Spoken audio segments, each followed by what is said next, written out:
First off, I want to ask. I really need to get a hold of some royalty-free music because the royalty-free radio I was using snuck in some copyright tracks into it that got me boinked. I got the video upload boinked on Twitch uh, last time I used it, so I've got to find something else. Stream beats. Mm-hmm. I want to find some stream beats like lo-fi stuff. No, look up Harris Heller stream beats. That's gonna be your best bet. Harris who? Heller. Yeah, Harris Heller stream beats. Yeah, and he's got it on Spotify too, it looks like. Yeah, he has it in on multiple places. You can actually download the Cool. entire thing from his Discord. Like he has multiple track albums, and he also has the license on there that you can download and keep on file in case like someone tries to there's a fake following boink it. there's a follower list on Spotify. I think that's it. Yeah, copyright free lo-fi music for your Twitch streams. Oh, well, yeah, we'll give it a shot then. All right. So I wonder if I should play this maybe in on the bot on Twitch. I know on the bot, the music bot, so that people can hear it too. People can hear it real time, real time or whatever. People down with that, or would you prefer I just play it only on the Twitch stream? I'm fine with that either way. Okay, well, we'll give it a shot, and if it sucks, we'll try something else.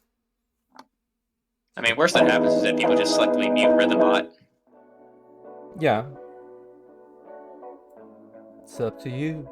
So, just a few quick technicals before we get started. If you want to join the Discord, I'm going to give the Discord link in chat, in Twitch chat.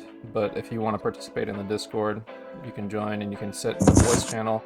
There'll also be links to the Magma Studio thing. Someone's rubbing against their mic. Value, you're rubbing against your mic a lot.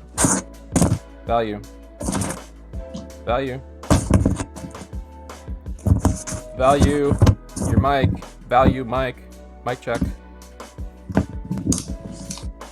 Yeah, I'm gonna have to mute. I'm not gonna server mute you, but I'm gonna have to mute you until you get your mic sorted. Sorry about that. Because I know you're not doing it on purpose. So let's see here. Let's see. All right, so what we're going to be doing is we're going to be starting with a set of 2-minute warm-ups. I'll post the Magma Studio link after we do our warm-up set, but this will be the first thing we do this evening. Let me just get rid of that. Got so many freaking windows open. I gotta close them windows. At some point, let's see here. Yes. Where clip studio? Oh, there it is. Yeah, this is the page from last session right here. We got some good figure poses in. I showed people how to push stuff, how to get nice effective silhouettes, and so on. But this is like, remember as you're doing this, this is not a race. You're free to experiment and stuff. Sometimes you might want to do more gesture-oriented stuff and like that one I just did on some of the poses. But you're generally kind of looking for a way to redesign the pose into sort of like a pushed action that reads well. Here's one of the let me go over the handouts again real quick that I made. So I've got a couple handouts with some handy tips on stuff to look for. This is one of them, and this is another. We'll go over some of these a little bit more after the first warm-up thing, but there's like little itty-bitty tips and stuff. People familiar with figure drawing might know some of these, but don't worry about it for the warm-up set. You can glance at them. But for now, I just want people like observing the figure and getting warmed up. So let me just hang on one sec. Make sure I get my class demo page saved under the right file name, and we'll get started.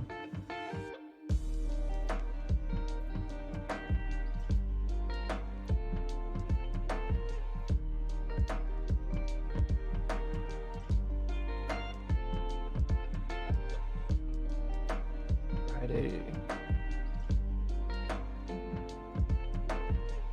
29. Okay, 129. Friday figure drawing. That's 1A. Save as.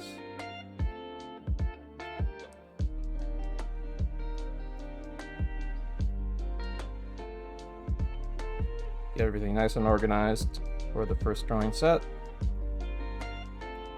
Save them there, and we're good to go. Let's get rid of this. Get rid of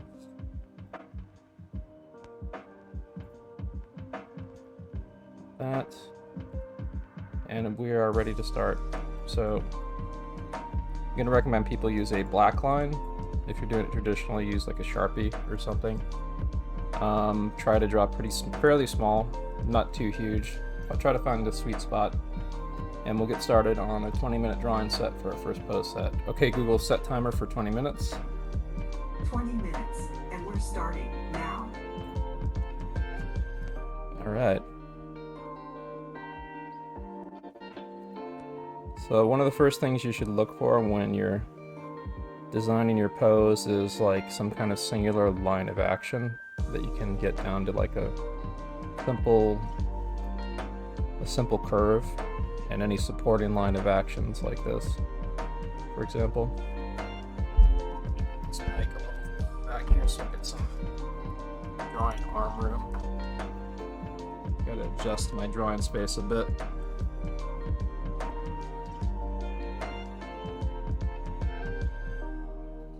Look for stuff where like you can like push things into basically being like straights or curves or right angles and stuff. You have a whole 2 minutes to work on these poses, so you have a lot of time to make needed decisions. And if you want to keep working on a pose after it changes, oh my god, the bitrate. Is the stream bitrate like fluctuating horribly for anyone? Twitch or Twitch. Discord? Let me go check. Because I just saw a huge dip when I looked at OBS just now.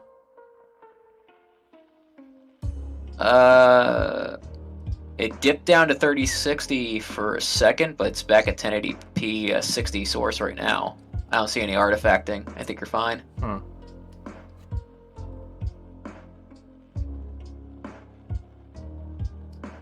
Yeah, I don't have any torrents running or anything right now, so I mean, might be some kind of weird bottleneck going on.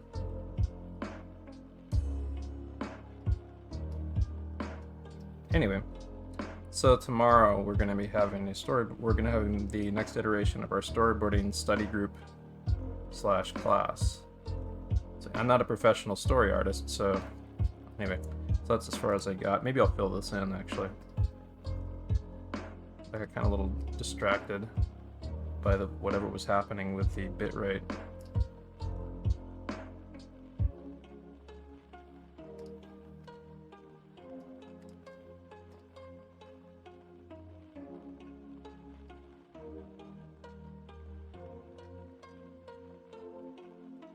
I'll fill this in a little before I move on. Try to keep your poses pretty small and manageable if you can.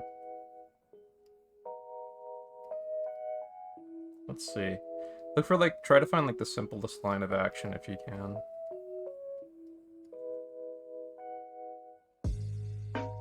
And this is just the warm-up set, so we're just getting started, so it's not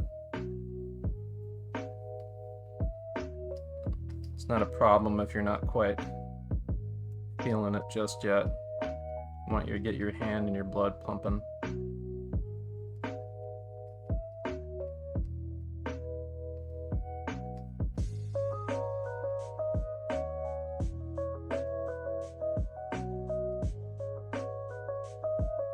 It's appropriate we're drawing a baseball dude for a warm-up, because, I mean, we're basically at the art batting cages today in these figure poses. So we'll be taking lots of swings. Some swings will be hits, some swings will be misses.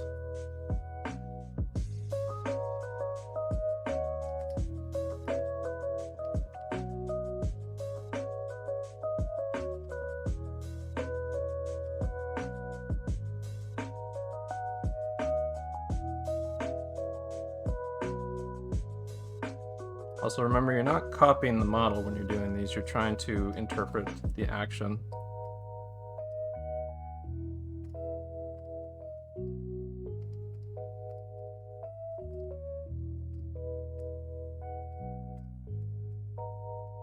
Still a little cheap, quick fill here. Or move on to the next pose.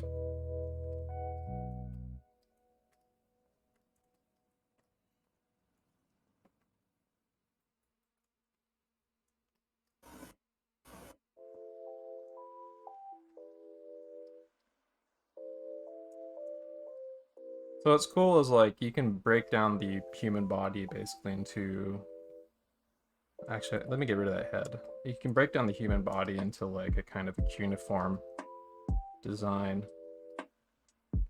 Like a pose like this for sure.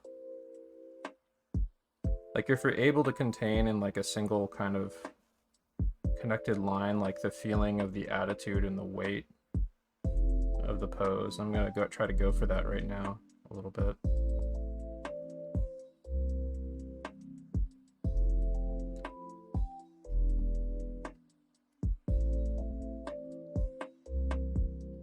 You can get like the attitude and the weight and the action of a pose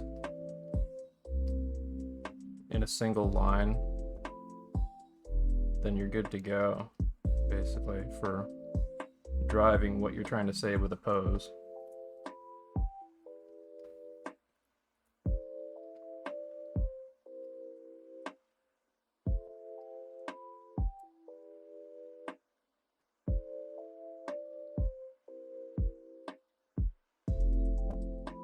I'm gonna leave this guy as is because I was concentrating on exactly that. I'm not gonna worry about filling him in. Still kind of pacing myself for warm-ups. Shaking my hand out, getting the blood going in my hand. Trying to remind myself not to put pressure on my hand, but draw with my shoulder.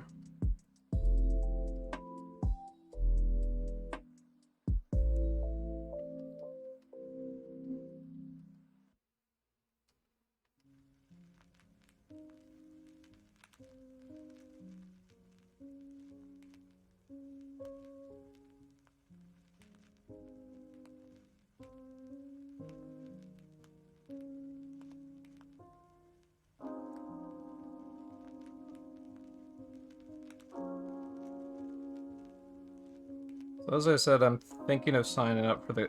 I hope I have enough time to still sign up for them. It's not going to be a huge deal if I can't sign up for any classes this semester, because it's also a timing and budgeting issue. It's like, I have some money that's going to be coming down to help me pay for the classes, hopefully in the next couple weeks. But I was planning on taking 1 or 2 Concept Design Academy classes that are going to be starting on the week of the 13th.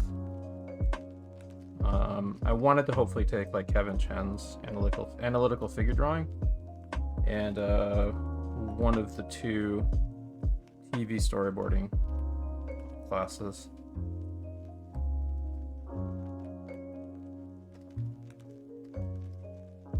When I take those, I'm still gonna be doing this stuff, but like what I do here is gonna be very oriented towards kind of some of the homework that I'm gonna be doing for classes like those. I'm gonna try to like share stuff that I'm practicing, but like I'll clear it with the instructor of like what information I can talk about that wouldn't like be ethical for me to do, because like I don't want to like take a class and then like lather the instructor's teaching methods in ways that they're not comfortable with, you know. I actually kind of like how this guy turned out. Really fun, kind of cartooned version of that pose. Like, remember, you're designing when you're making these. Like, you're trying to make a design statement, a cartoon. In many cases, a cartoon statement is what you should be aiming for. I'm doing kind of a more West Disney-ish approach, but if you have a more kind of Eastern anime sensibilities, you can apply that to a technique like this too.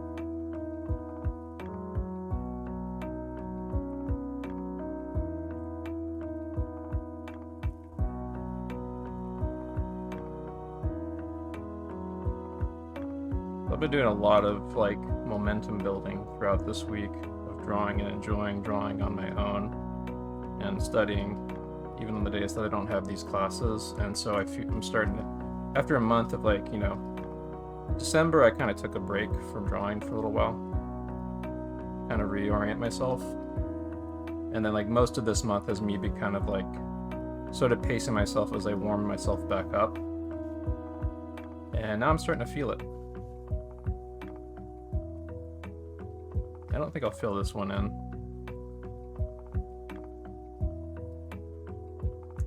I'll keep that guy as is, but I can fill him in. I can copy him and do a fill in later, but I kind of like how that guy turned out, so I'm not gonna fill it. This is just a warm-up page, so you can experiment a bit like that too.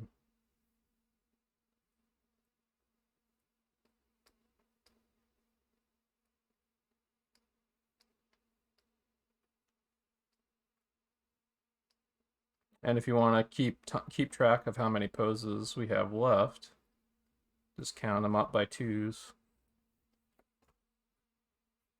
I think I'm drawing a little bit big here. Started with a little bit too large of a head on this lady.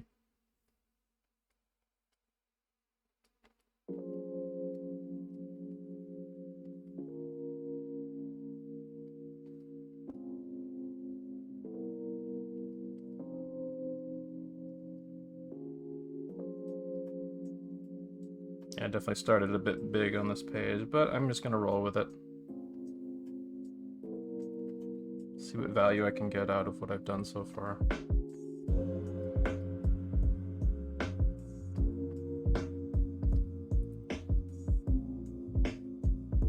If you draw too big, it's sometimes a little harder to keep track of the whole figure. And I definitely feel that happening on this, but oh well. I'm just going to roll with it. Get what value I can out of analyzing and designing with this pose. Because you only have 2 minutes to make decisions. And sometimes the act of trying to get some more value out of a drawing that you didn't start out optimally is a nice way to kind of play triage. And actually, I'm actually kind of happy with how that turned out. It actually feels pretty good.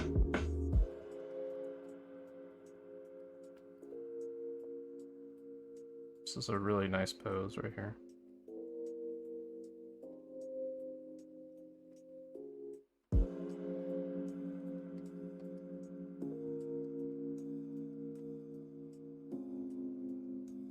I'm going to play with like the simplified cuneiform approach for this. So I'm going to move him over to the left a bit because I need more leg space though.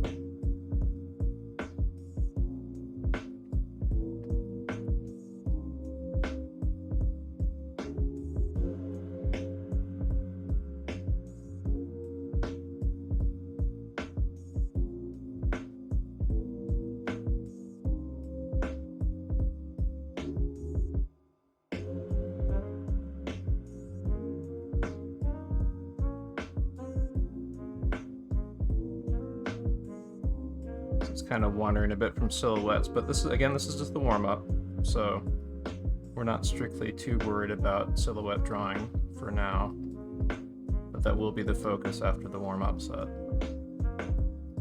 Right now I'm kind of like playing with the tools and components of what's going to be going into the silhouette drawing.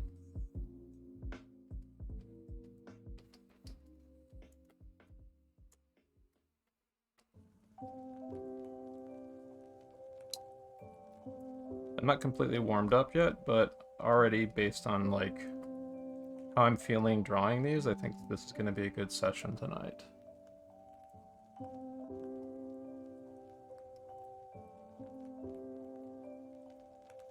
Like these poses already feel pretty fun to me.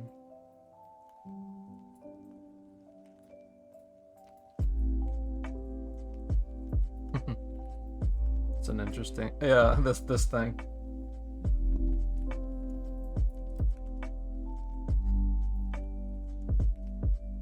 Good illustration of weight. I'm gonna maybe like use this as an opportunity to draw really small. So it's two figures.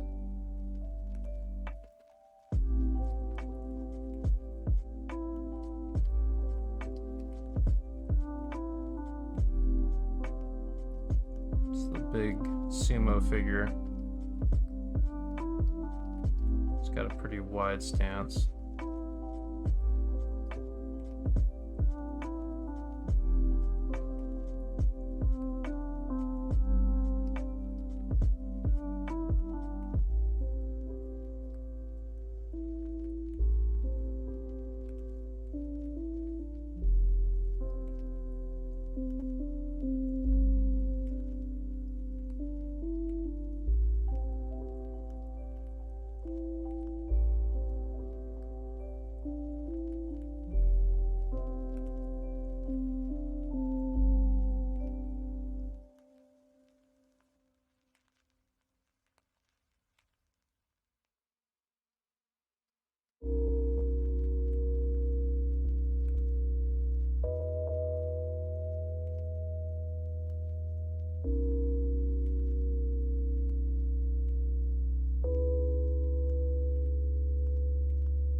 This guy, I'm going to try a continuous line silhouette drawing on, where I don't lift the pencil off the page and I kind of scribble in the silhouette.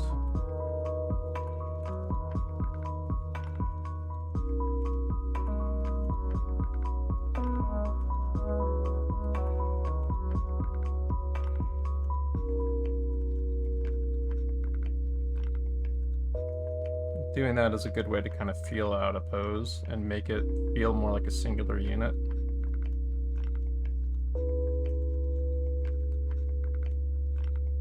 That's one of the things you should be going for, is you're trying to make a pose not feel like a bunch of piecemeal limbs. You want it to feel like a singular unit a little bit more, where it has like an overall kind of sweep and feel to it.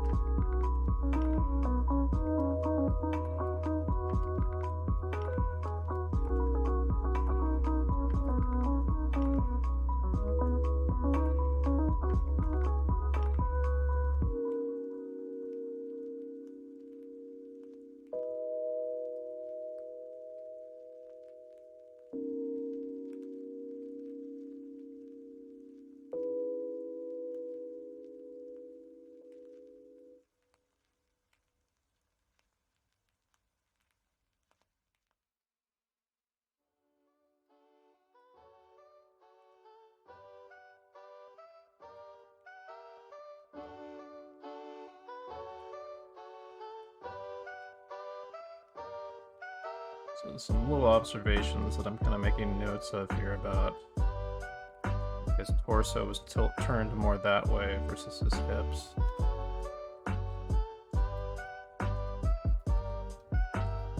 I'm going to do that same thing I did on that last pose on this, which is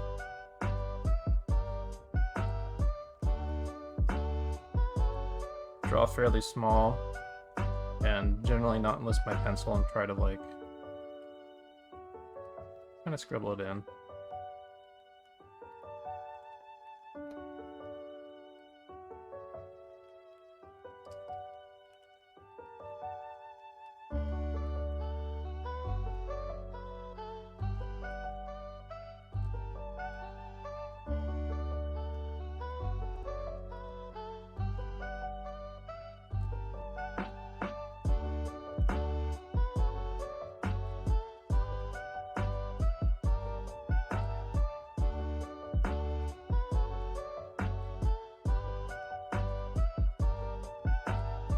I think I may need to adjust the music volume here, and let's get Spotify, lower it a little bit.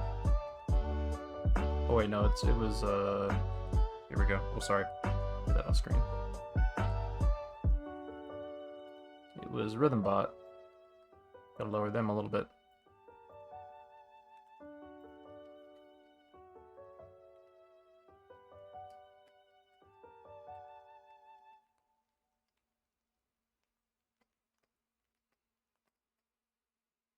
This guy feels pretty good. There's like a cool weird thing his ankle is doing there that I didn't get in. But overall, like the general feel of this guy is... Oh, okay, Google, stop. Yeah, that was our last pose for the warm-up set. That's cool. Alright. Okay, Google, stop. Set timer for 10 minutes. 10 minutes, and that's starting now. So pause on that, dude. Alright, so I want people to... If you are working digitally, if you're working traditionally, this isn't a big deal, but I want people to maybe try organizing their pages. Like if you got a couple minutes when you're between sets, I do want you to like kind of, you know, get up and walk around. I'd want you to do that better. Do that more than I would want you to do what I'm doing here, but if you got a few minutes or so, maybe try arranging your poses like on your page. So you have a nice little kind of page composition.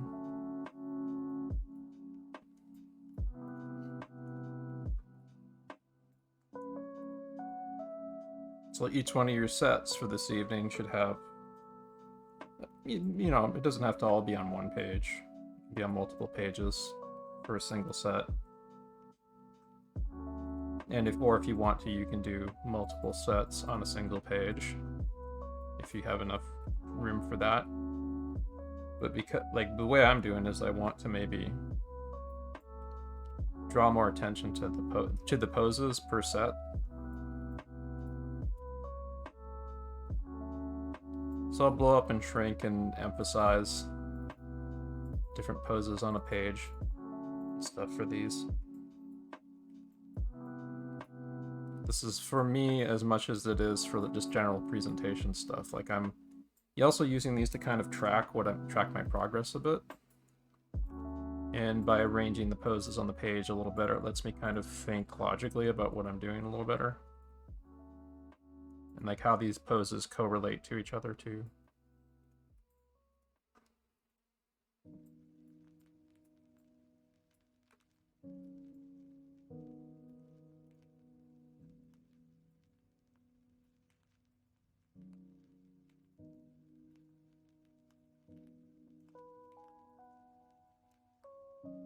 It's also a way to practice a little bit of composition.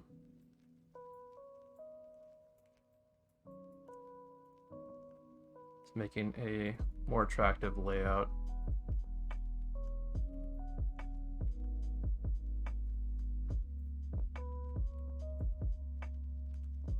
Which is good to practice for building portfolio or just making anything more presentable, really.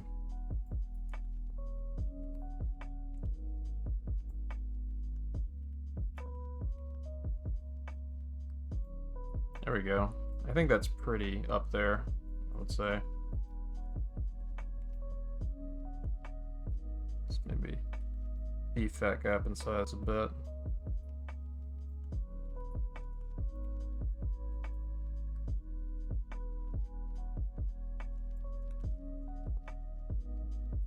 Yeah, pretty fun warm-up set.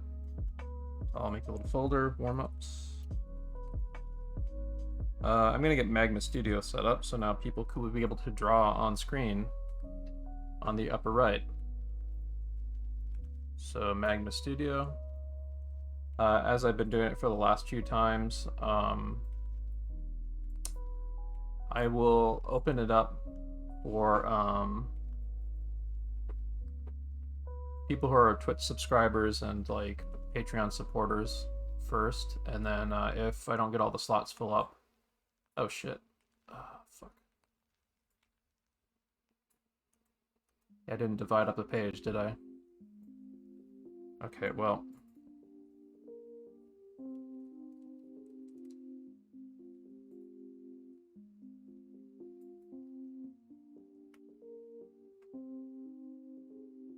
Oop.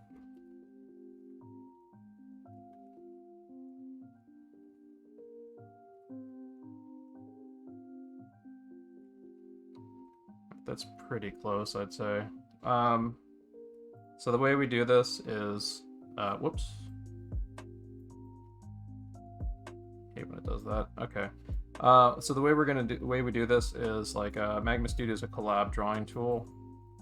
I'm gonna put the link in the hidden supporter chat to join it, and people in my people who are like my Patreon supporters and stuff will get like first come first serve on it at first, and we'll try to get one person per we'll try to get like 4 people in there, 1 per drawing space, and just sign your name on one of the 4 drawing spaces here, and create new layers for sets. Be sure to screenshot and save images of your work so you can share it later too, so because like in case like we lose the file or something. But I'll be able to do draw overs of people's work live on there, and yeah, so I'm gonna copy paste the link, and let's see, so I'll put it in the hidden supporter chat now.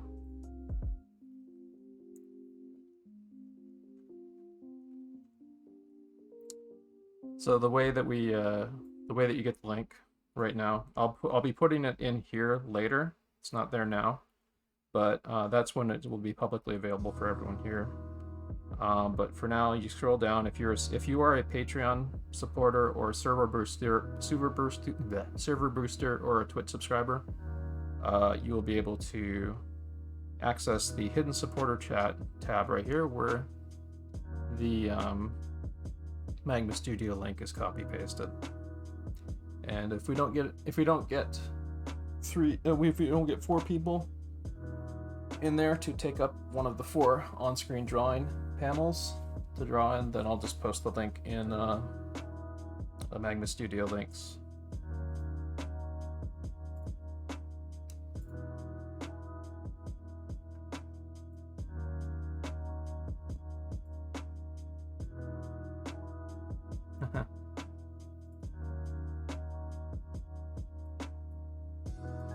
Somebody popping in with a little lurk emote.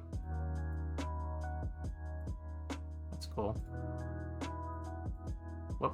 What's doing that?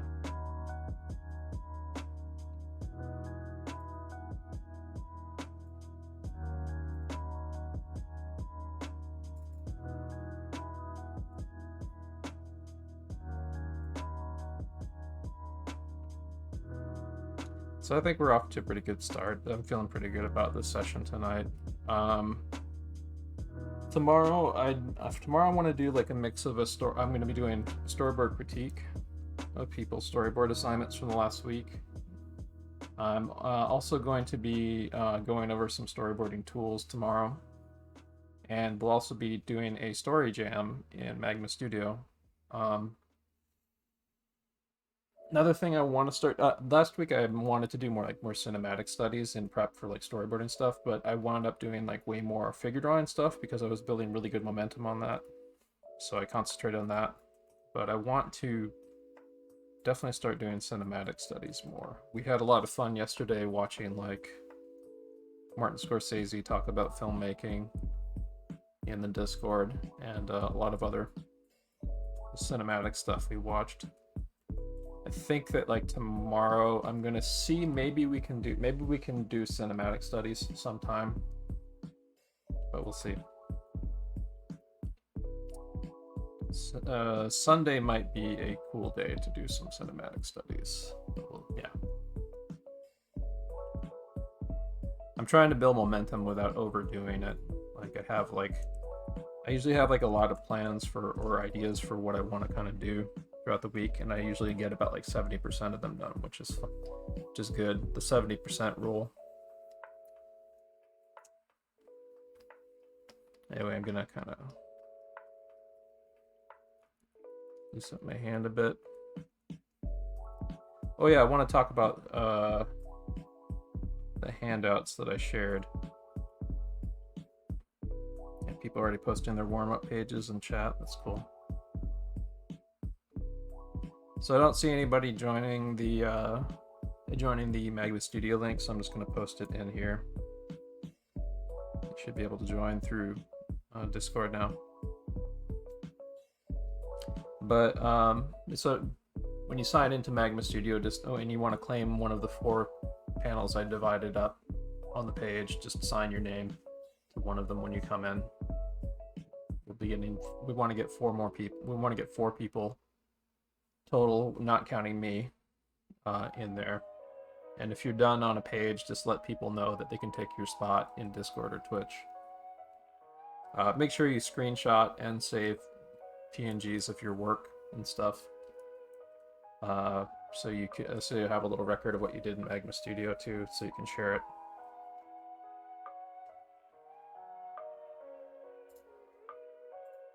Yeah, these are some handouts. Whoops. Okay, Google, stop. Okay, Google, stop. We'll be getting back to the drawing set shortly. I just want to make some notes about these handouts. Sorry, I can't take notes yet. God damn it, Google. Okay, so this is some stuff. I talked a little bit more about it in depth, but these are some things, some tips to keep in mind. CSI, using C-curves, S-curve, and straights to describe figures. Try to find your sweet spot for drawing poses. We're going to be doing mostly 2-minute poses today, so you don't have to worry about being a speed demon. But like 2-minute poses, even then, you want to kind of figure out what your sweet spot is for like how big you draw, how big or how small you draw. When you start a figure, it's a good idea to kind of think of it in terms of like a simple cuneiform line of action. You want to try looking for design elements where you can use straights against curves, like on this leg, this really simplified leg here, like a straight line, versus like the curves on the side where you can see it's more of like the bulging muscle and bulging muscle and skin and fat on the bone. You want to take the poses that you get, even if they're like a really vague pose, and you want to try to push them to get more personality into them. You want to think about what the action is doing or saying, and push it. You want to use you also want to look for opportunities to use the principle of a waterfall, which is like the figure kind of has like a center of balance, which of course modifies that the figure's in inertia and motion, and you get kind of this like cascading rhythm working down the body, playing against itself on either side to create this kind of harmony and harmonious balance, like a waterfall kind of. Here's some examples of like approaches for shorthanding heads, and of course there was that other sheet I posted earlier that shows one of those techniques in action. Some ideas for like doing like really simple shorthand hands and feet. It's like boxes and balls for like the palm, a box for like the heel of the foot, or a simple foot that's just like really simple like that. So yeah, and here's some ideas for like how to kind of push stuff, cartoon it more, exaggerate it. So yeah, we'll be getting back to some drawing sets now. Okay, Google, set timer for 20 minutes. 20 minutes, starting now. All right, let's go. Looks like we got a few people. Be sure to sign your name in your drawing space.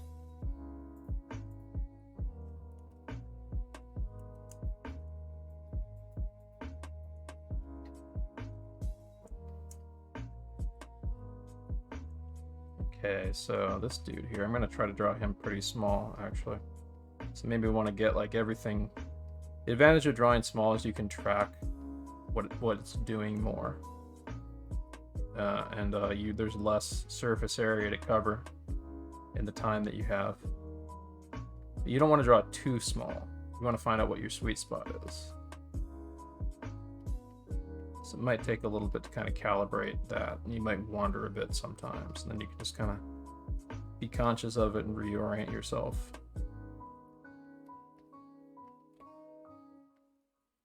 Try to think about what you're trying to say, and what the pose is doing.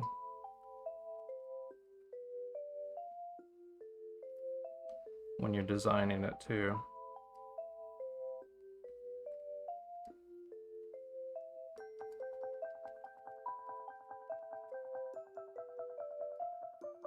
Look for opportunities to like push the silhouette a bit.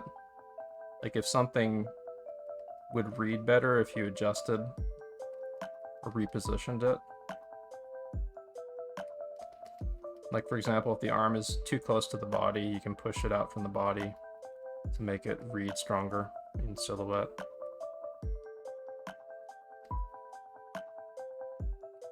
should show that Walt Stansfield thing showing off like Jiminy Cricket's silhouette and some other things during the next break. Showing more Walt Stansfield's good. And here, like right here is a straight against curve, right here.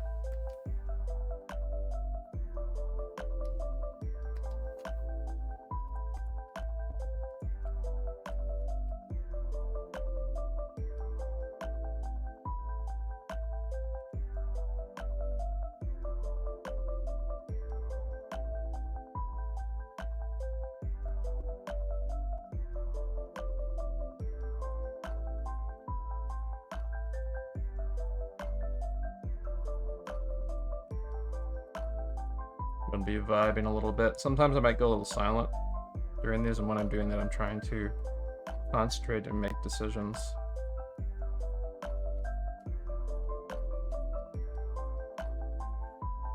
Or I see an opportunity to really go for something.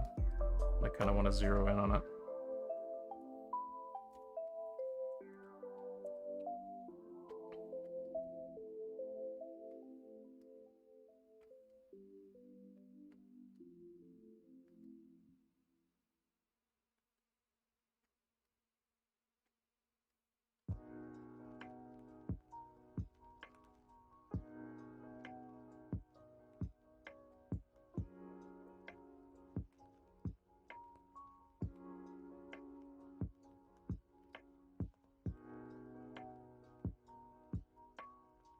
This is our second set, but this also can be considered a secondary warm-up set. The way that the cycle of practice works is for the first hour you're struggling to get up to speed. Second hour you start hitting your stride a little more. Third hour, that's where you really want to pay attention. And that's where you really want to zero in on whatever it is you're trying to practice and learn. Because that's where the information gets encoded optimally on your brain. That third hour sweet spot.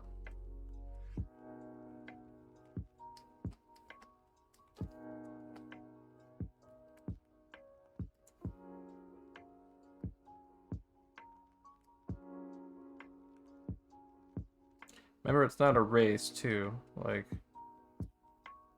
you can leave a drawing incomplete as long as you were making smart decisions in what you did get down. And you can also, if you feel you need more time on a drawing to finish it up, you can keep working on it into the next pose. I would encourage people to, as long as you're like making smart decisions about what you think you would get good value out of doing, deviating from things, but always kind of orienting yourself back to what you're doing. Like, one way that I might deviate towards the end of the class is I might take some of these silhouettes that I'm doing. I'll still have time poses for people while I'm doing it, but I might take some of these silhouettes that we've been doing, and I might lower the opacity on them and do some drawovers where I kind of build them up into character drawings. Or tie them down a bit.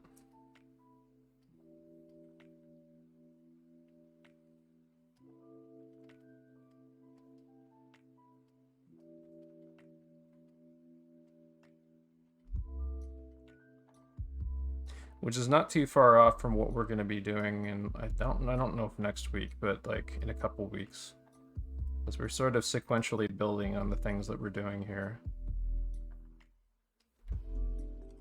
with the gesture drawing studies we've been doing.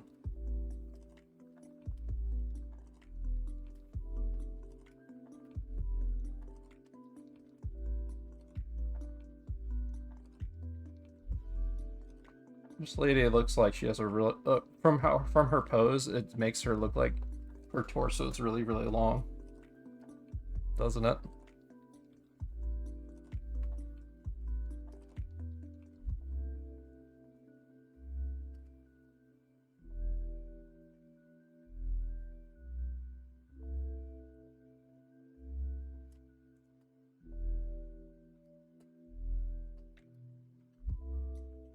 I'll look at this pose and think about what I can do with it.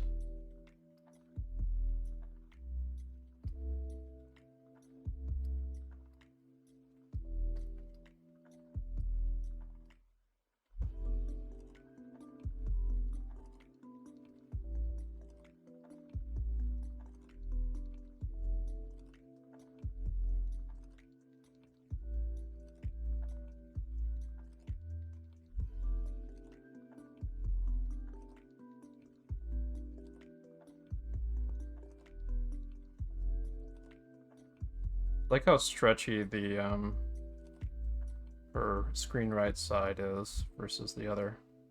I try to play with that a bit. Like it's like that side is really kind of stretched out to me. Versus like her inactive side, which is kind of more slacked.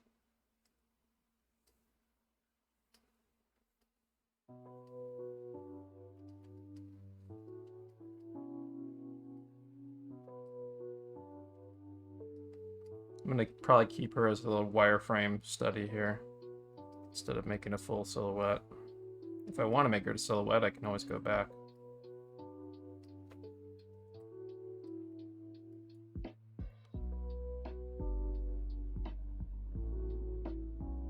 So I'll try doing something a little exaggerated here.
It's starting to look pretty nice.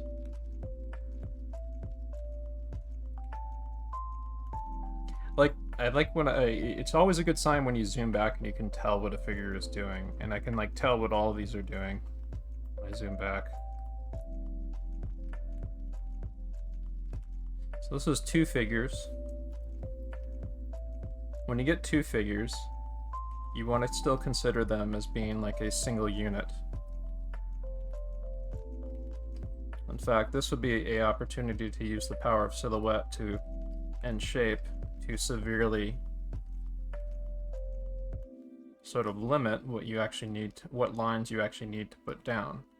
Look for the negative space, like that negative space between them, for example, which kind of looks vaguely like a heart shape. So I'm going to push that a bit, right there. You could probably like turn that like into an actual heart. Like use this as a basis to make a pretty cute drawing.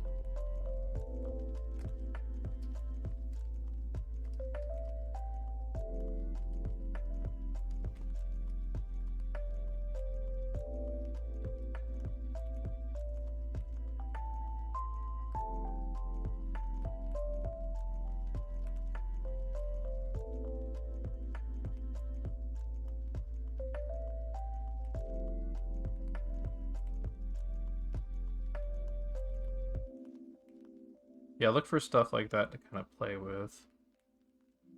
For sure.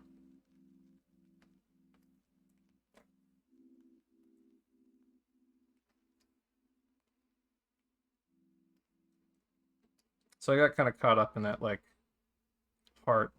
Yeah, let me go back. I'm going to cheat on that real quick just so I can get that leg in. I got kind of caught up in that heart thing, so some other aspects of the pose suffered a bit, but that was still fun to do. So I'm going to go ahead now. Okay, Google, add 30 seconds to timer.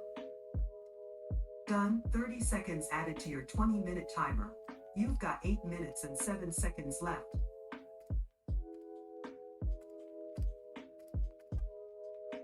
Filling that in to see what it looks like. I think I'll keep that unfilled though. I kind of like how that looked unfilled.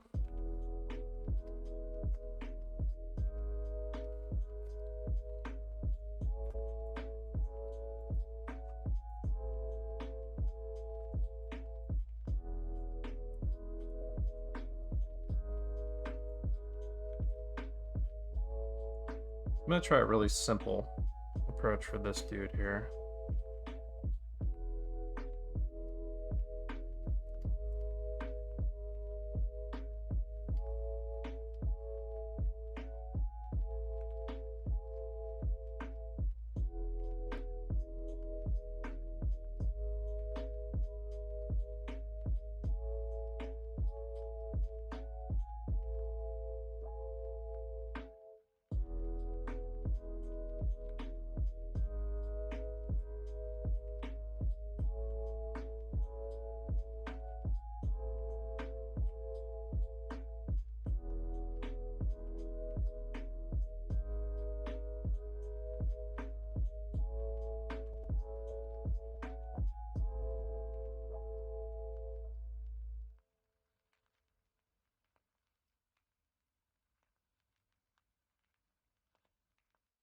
Again, remember this isn't a race. You're not getting perfect drawings out of these. You're trying stuff and then you move on.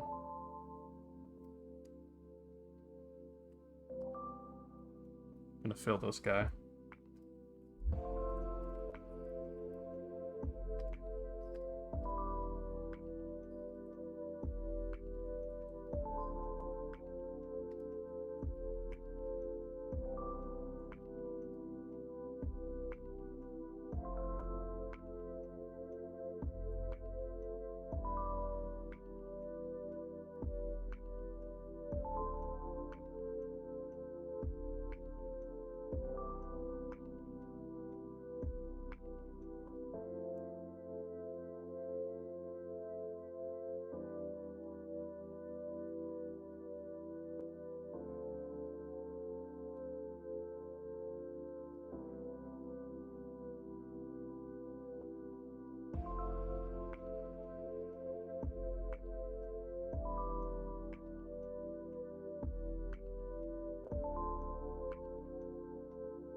Alright, now that I kind of have my gesture, and I'm going to look for opportunities to play off that to create my silhouette in the time I have left.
Using a very light touch this evening, but I'm starting to think maybe I should try to go a little bit more messy. And then I can open myself up by being less precious with what I'm drawing. I don't think I'm being too terribly precious right now, though, with what I'm drawing.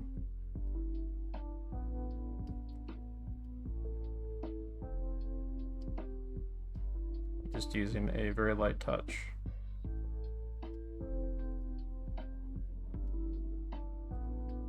I'm gonna try to ramp it up a little bit.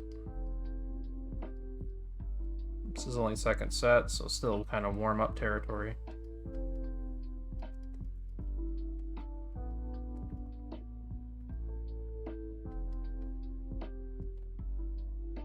Definitely drew her on the large side, I would say.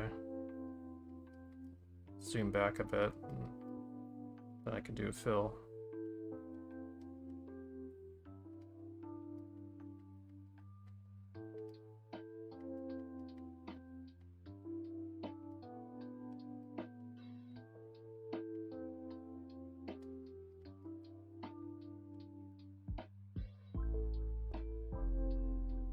Alright, so this dude, I'm going to try to be a little less precious with it. So I'm going to do scribbly. It's scribble time.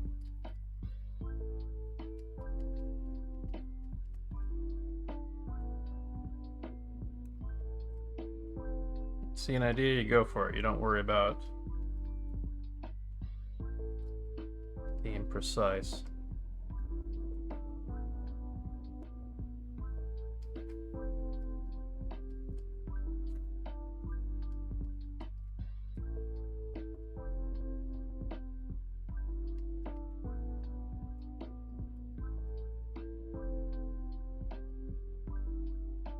Include a bit of the chair then. Not much, just enough to kind of like, you know.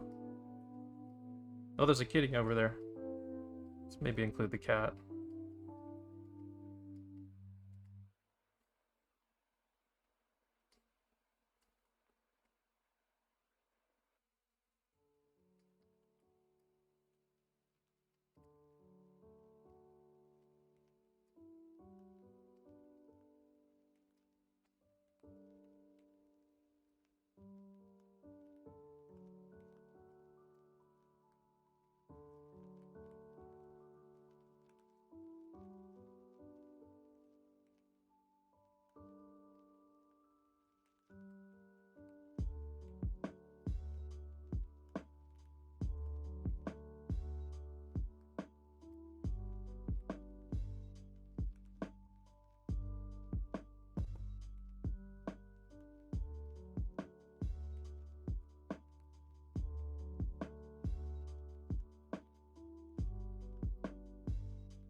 Okay, Google, stop.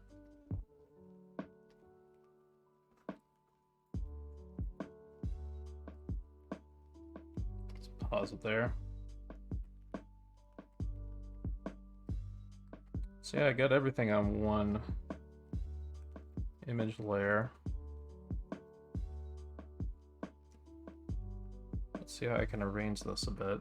Let's take a look at what people are doing in Magna Studio too, once I arrange this a little bit. Okay, Google, set timer for 10 minutes. 10 minutes, starting now.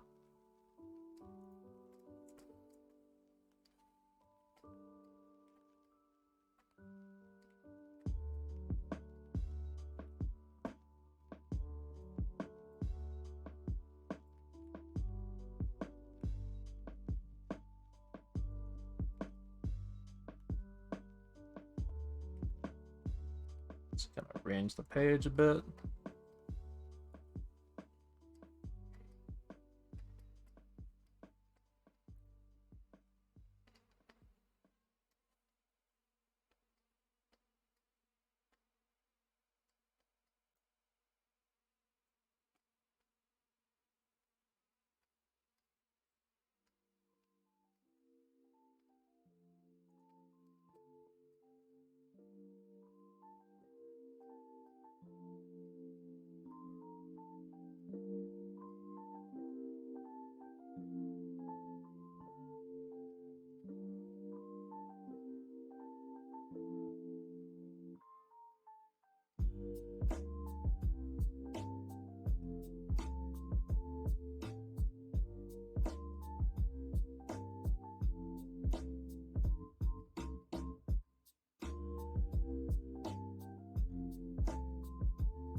Hmm.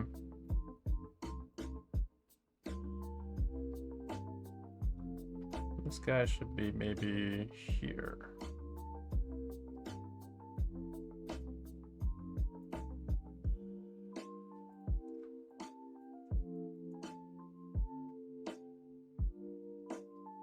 These guys can be shrunk a little bit. Maybe put them here.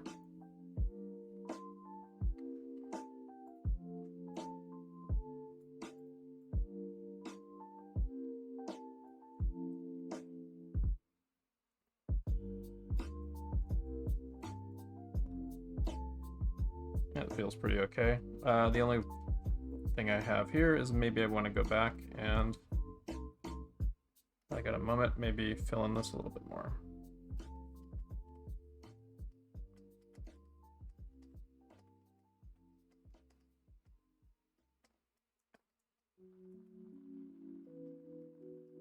I drew her a little big, so I kind of lost control of being able to get a full silhouette in, which is fine.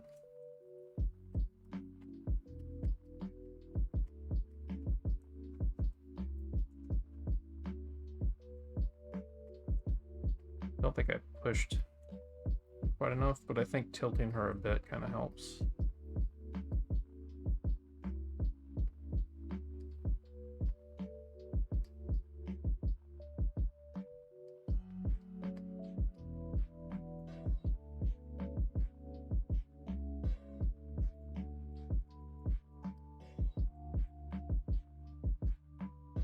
Yeah, pretty good page.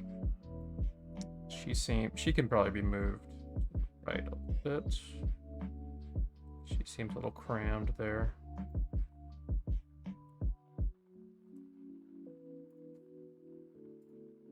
And this guy can probably be moved up a little bit now.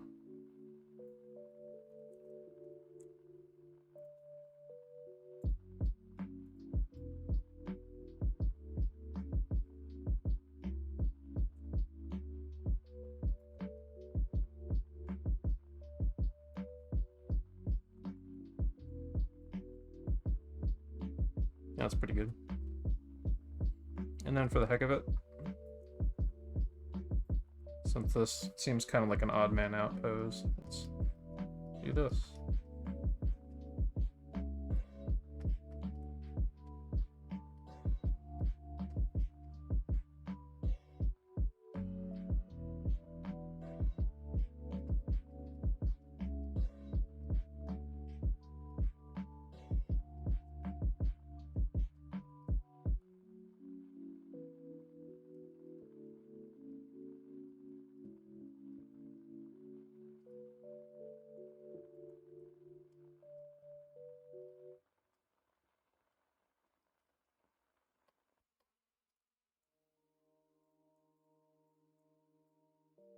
Cool.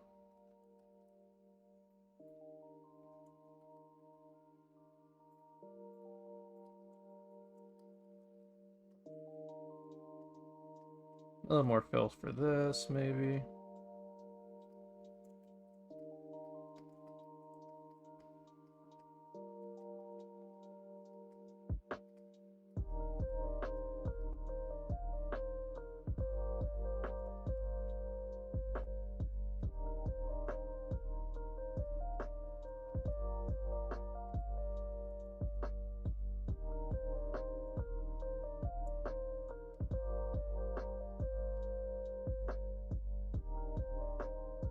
So when you get rid of like the little kind of like choppier details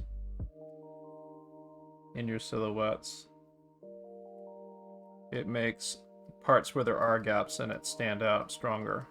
Like that little gap on her ponytail right there.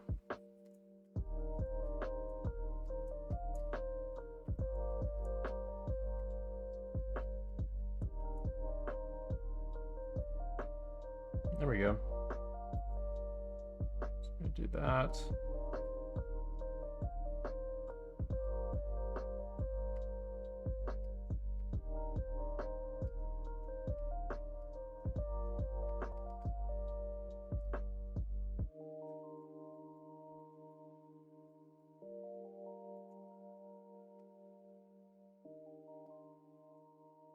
Oh, I know.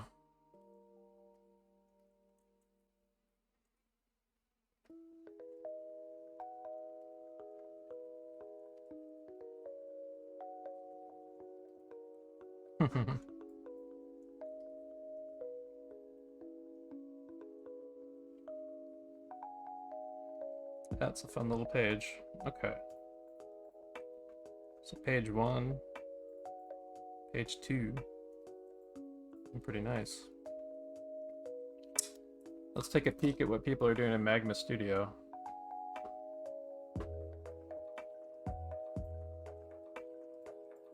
Cool. Looks like getting warmed up and oriented. I see some good stuff here and there. Farashi is doing some neat stuff where they're trying to find the general direction of the pose. These aren't quite silhouette-y, but I see them filling in things kind of silhouette-y, which is good. Goth is playing with the poses. I think the most effective pose I see here, well, there's a couple of them that are really good. I actually think, like, even though this is like really small, the running pose right here. You know, one sec.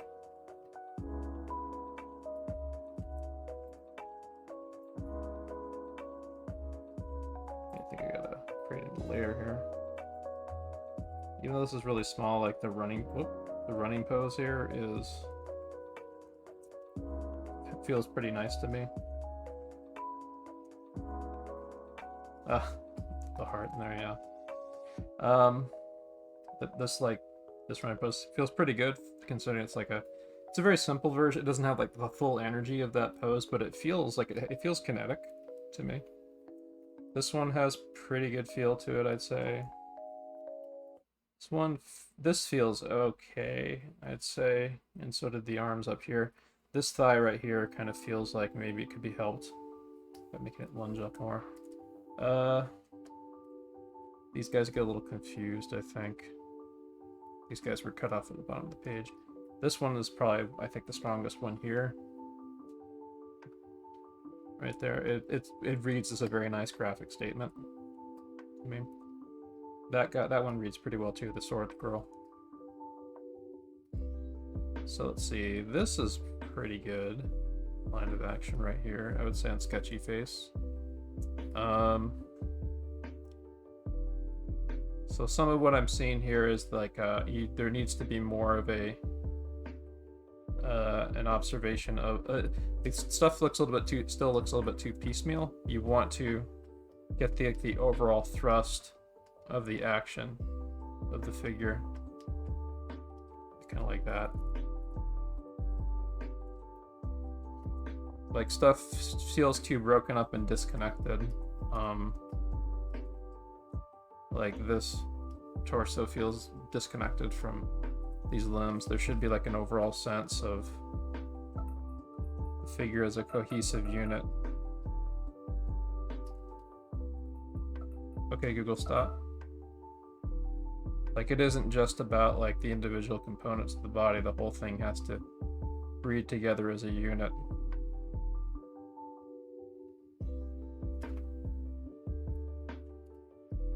That's one of the things you should be trying to exercise.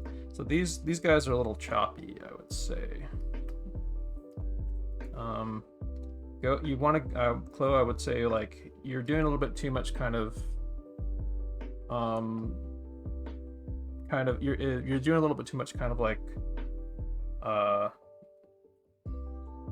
you're doing a little bit too much piecemeal stuff of what I'm talking about. So you want to, Chloe, I want you to concentrate on looking for line of action first and letting that drive what you do with the rest of the pose. Like look for that and get that down first and let that drive things for everything else you do.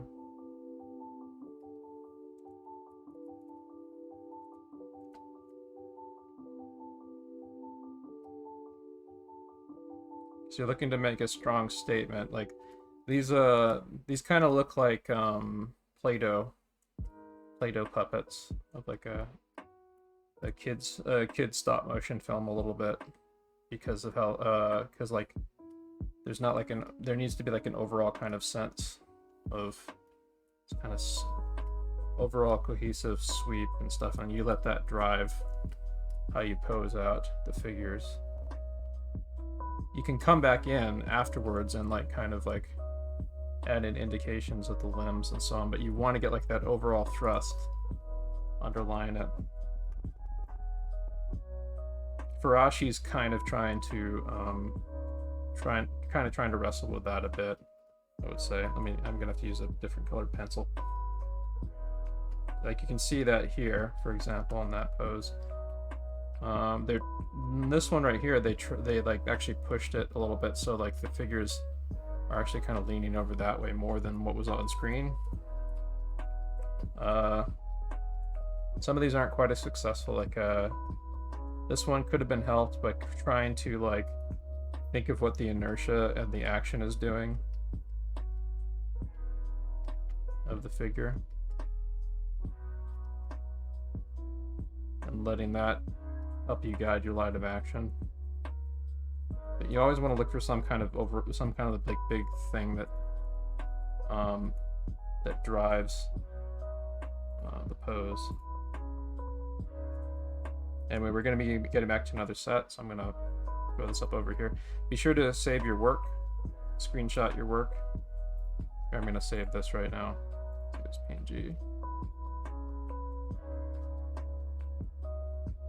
We'll be doing another set shortly.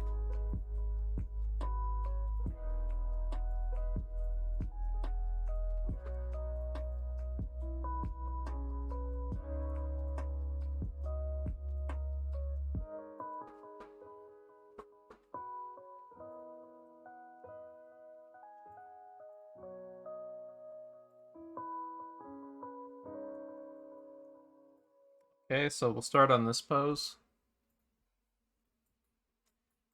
This pose is a good one to start with for seeing how you can, you know, push the overall action.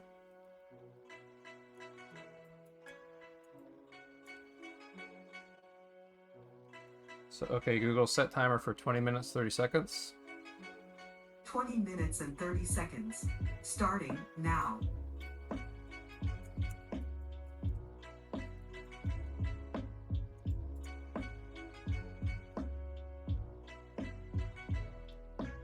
All right, so now that we kind of warmed up a bit, start thinking a little bit more about strategizing about what you want to do and what you want to accomplish when you come into these poses. In this case, I have a particular action in mind that I want to emphasize. I'm actually drawing really big, really huge right now. I should be way smaller. So in this case, this lady is like kicking that guy in the junk. So maybe I would really want to push that some more.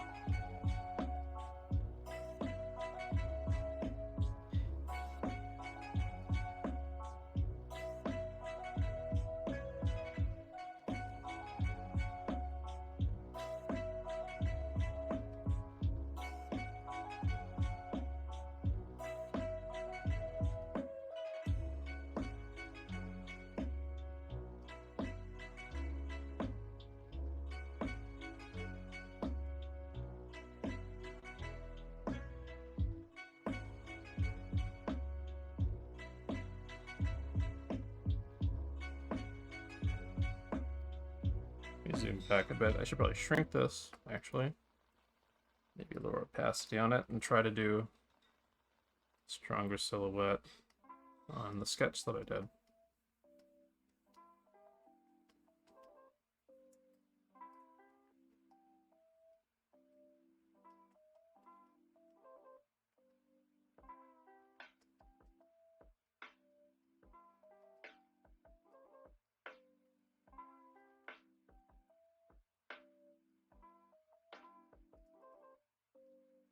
I'm gonna stick on this image real quick for this set. So I want to play with it some more.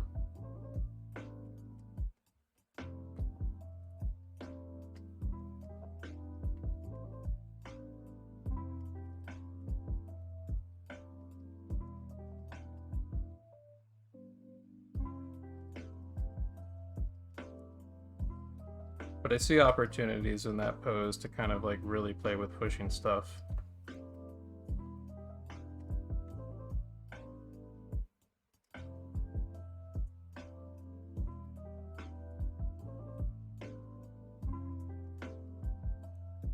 I'm trying to think about the general idea of the pose now that I have it in my head.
Trying to think of how I would design that pose into a cartoon action. Sticking with the idea right now. Like I like the idea of her foot like really pushing up there. But anyway, that's enough of meditation on that particular pose for me.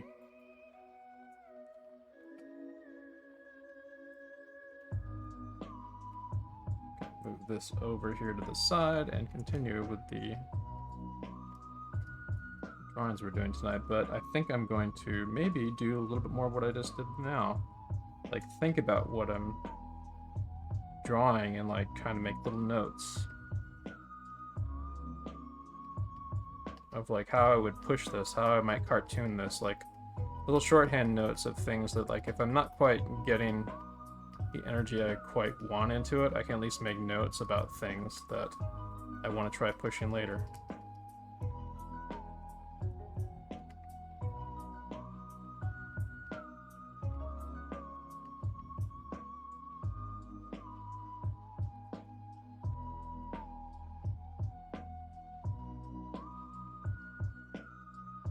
Look at that, that overall thrust of what's happening here. I like how like the look at how the basketball hoop becomes a great framing device. This is like a really nicely picked piece of photography here. Like photographers choose how they crop and how they orient a photo and stuff, and they choose like what moment sticks out and stuff as a good composition. This is a great example of that sort of thing. Like reality edited to give an impression of something. So I didn't draw the whole thing in, but that's okay because I was trying to get a general idea of like those notes of analyzing the scene.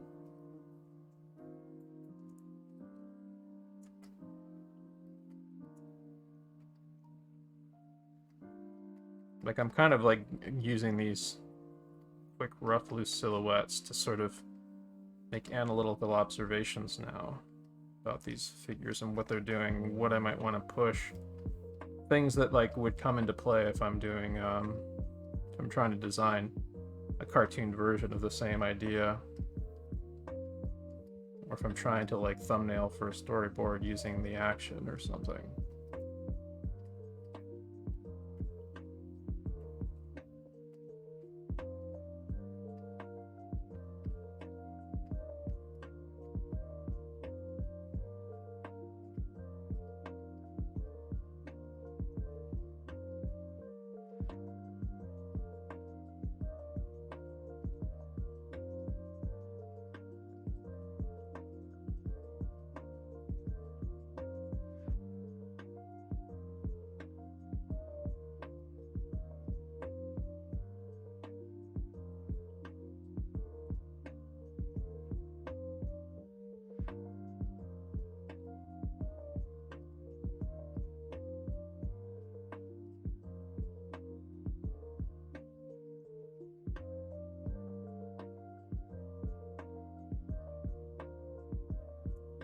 So what are the good animated shows that people have been watching lately?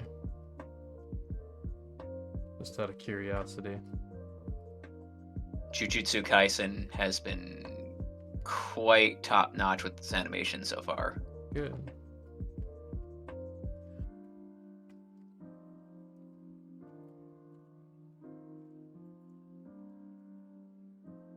Yeah, and I'm aware of that show.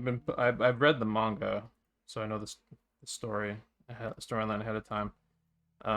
Is Jujutsu Kaisen done for its season now, or is it still going right now? It's still going as far as I'm aware. Yeah, I'm gonna maybe hold off until like the season ends, so I can watch it all in one go.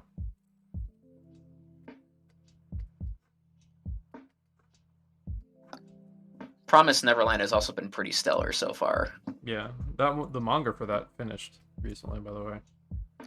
Yeah, no, I'm aware of that. I've been kind of intentionally holding off on trying to go through the manga because, like, I've been into the anime and I just kind of want to just do it slowly because I need things to do right now instead of blowing through everything. Yeah.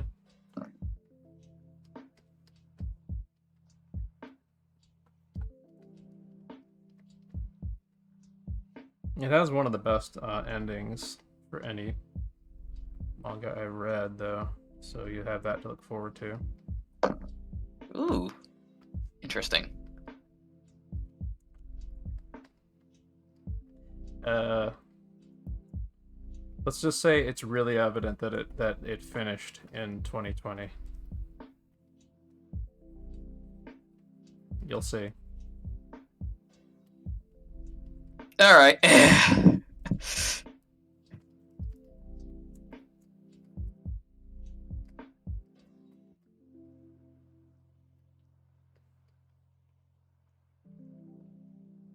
I feel like we've done this specific pose before.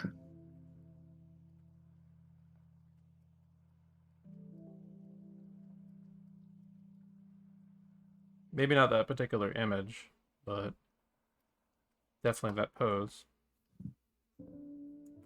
It's a it's a ballet pose that's come up more than once on different people doing it.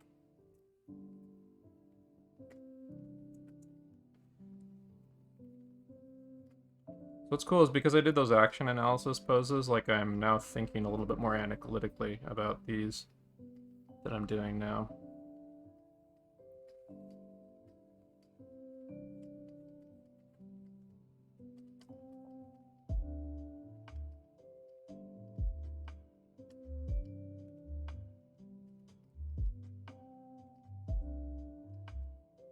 Like from doing some analytical drawings, you start thinking in those terms. You start visualizing about where you would like kind of put the arrows and stuff of where things would be driven a little bit more without actually drawing them, like this kind of thing.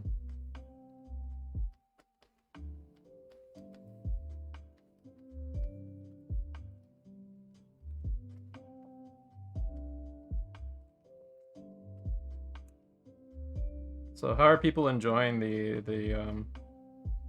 latest zombie movie where the zombies are actually the heroes right now, called Return of the Living Retail Trader, that's currently unfolding on on Wall Street right now. Oh, you mean the whole GameStonks thing? Yeah, the GameStonks, yeah. Yeah. It's pretty great. I mean, like, it's actually not as big a deal in the financial world as, like, regular people are making it out to be. Like, yeah. But it's, like, I just think the entire situation is just kind of hysterical, but... It is. I think it's the opening shot of a larger war that needs to happen against the financial sector. I think that there needs to the fact is, like, regular people have within their power the ability to pump up any stock they want, and nothing can stop them from doing that. Like, literally, like, if there's a good company that pays its workers well, for example, or an industry that needs pumping up to give more people jobs and stuff, like steel industry or something like that, then like regular people can literally just start pumping up those industries and to have them flourish, or those good companies on the stock market to increase their value. And that means more investment in those companies, which helps them. So like you could like reshape the potentially the job market in the image of like what working people want, using power like that, of like people literally voting for their dollars for like investing and pumping up companies that treat their workers well. It's like I think that would be the next logical step after this. Like not just punitive stuff like putting Wall Street through the shredder, but it also means that like people can potentially save companies that are victims of vulture capitalists like this. So that doesn't have like people can literally like prevent they can prevent like a 2008 style bubble by like pumping up certain things.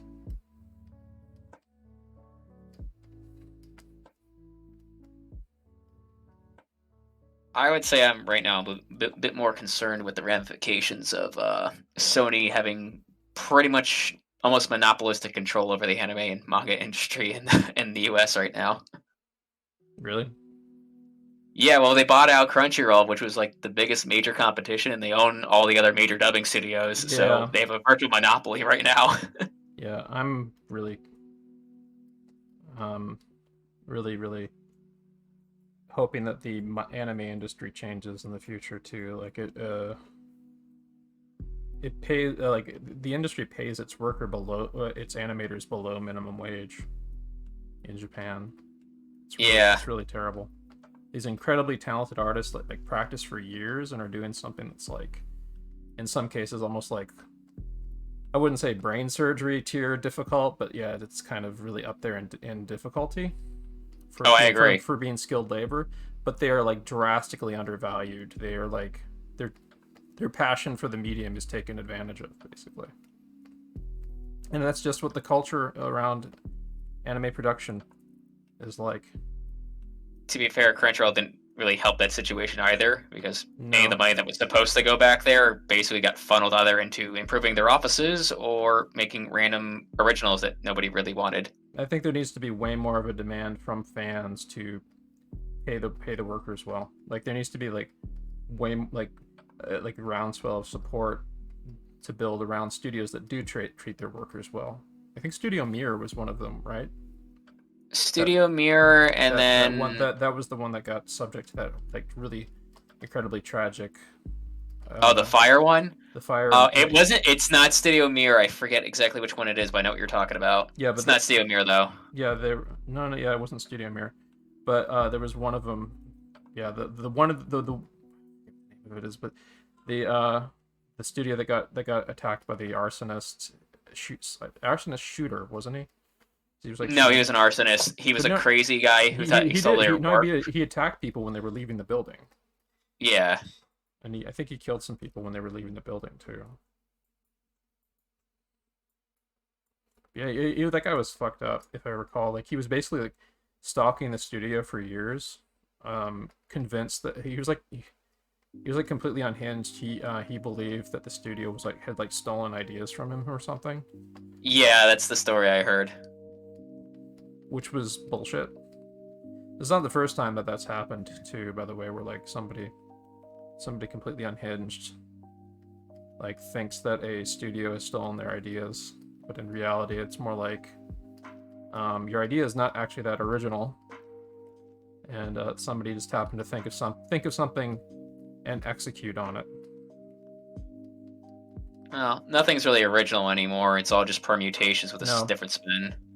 I mean, there are cases of like where you could like conceivably sue somebody if they ripped off your story. Like, I would say that like the James Cameron Terminator thing with Harlan Ellison, like that was definitely a case where that was pretty much kind of a ripoff, and they really did have to give Harlan Ellison some settlement or royalties or something out of that. Because like James Cameron like straight up admitted that, oh yeah, we got the idea for the time travel soldier story thing from a Harlan Ellison episode of The Outer Limits. Actually, two Harlan. It was like that and another Harlan Ellison story that they pulled ideas from. Yeah, it's killing me right now because like it's on the tip of my tongue. It's Studio K something that was the one that got burnt down. It's not like Studio Kyoto. It's Studio something with a K. Yeah. It was really tragic though, for sure.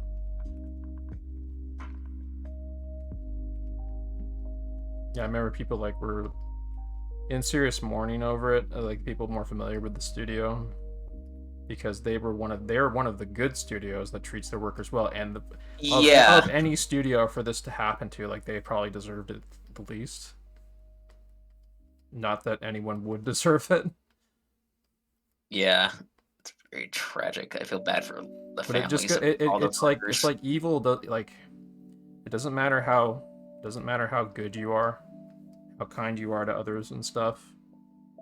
Evil, unhinged people. Evil, unhinged people will do evil acts, regardless of how good and generous and kind you are towards others, and they will take out harm. They will harm others who are good, who are generous and kind and stuff. Because there are people that are either detached from reality or they're in their own sphere where they cast themselves as a hero of their own story, but they're just an asshole. That's had a break from reality. Kyoto Animation, yeah. That's Kyoto Annie or something like that. KyoAni. KyoAni. Yeah, that's what it is.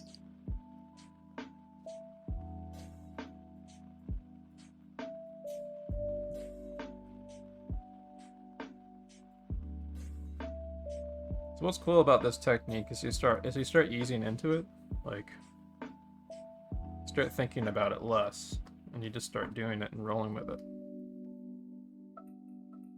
This will be we're gonna stick on this pose. We'll do this last. Okay, Google, stop. So I really like this pose. We're gonna keep going on this one.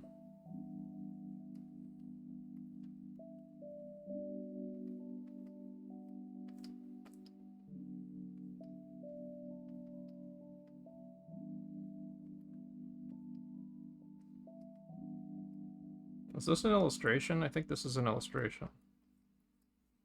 Yeah, it is. Yeah, it definitely is. It's a really nice illustration. You can see how they like kind of push the pose too.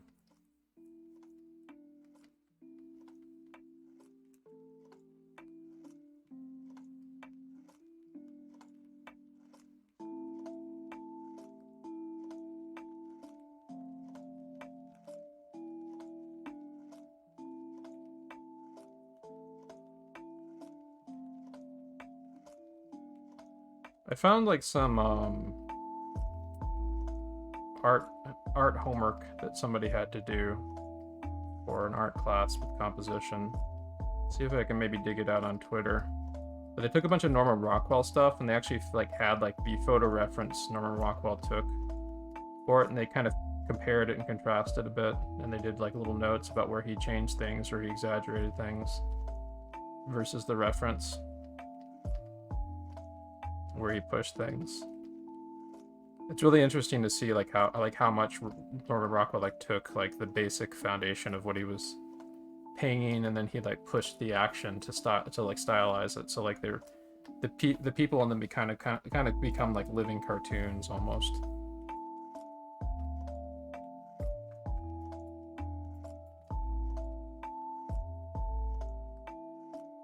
That is a really fun page right there. Also, this pose right here. Remember how like last Wednesday I got a little bit thrown off by that one? I feel a little bit more confident about that one.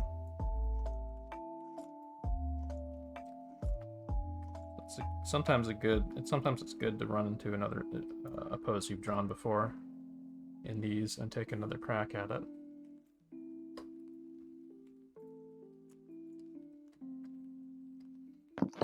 So this guy's looking like a Mystery of the Druids druid right here.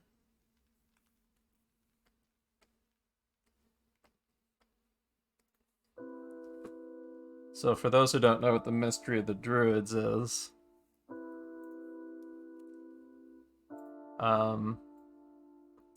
does it involve? Involve rolling 7 ones in a row? If you've ever seen this, it's from a 2001 adventure game or 2000 adventure game or something. And yeah, it's one of the main things it's known for is this really hilarious cover.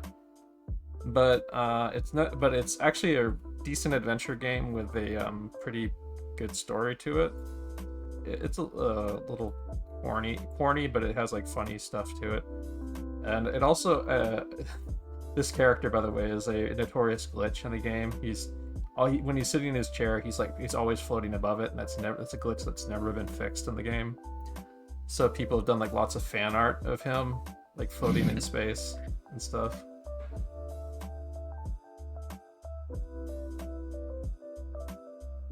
But there's like lots of memes involving the Mystery of the Druids face throughout the years and stuff.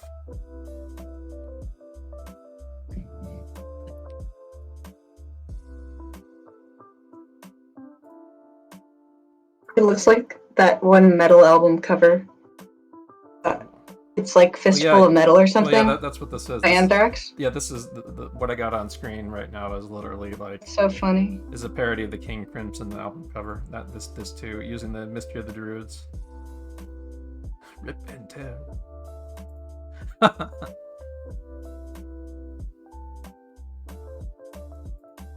This is from a cutscene in the actual game, by the way. It hasn't aged well. This is like the in-engine stuff. It hasn't aged well in a lot of ways, but if you want to learn more about it, Mystery of the Druids, there's a Mandalore Gaming has a really good video on it right here. It's about an hour and 14 minutes long, and it's really, really fun. And he's got a little music video at the end, which makes it all worth it too.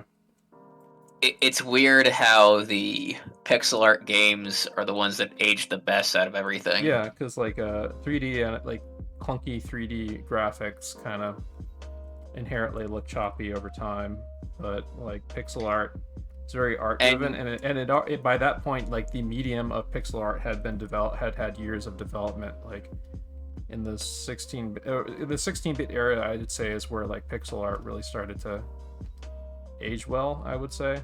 Like 8-bit tends to age not quite as well, with some exceptions.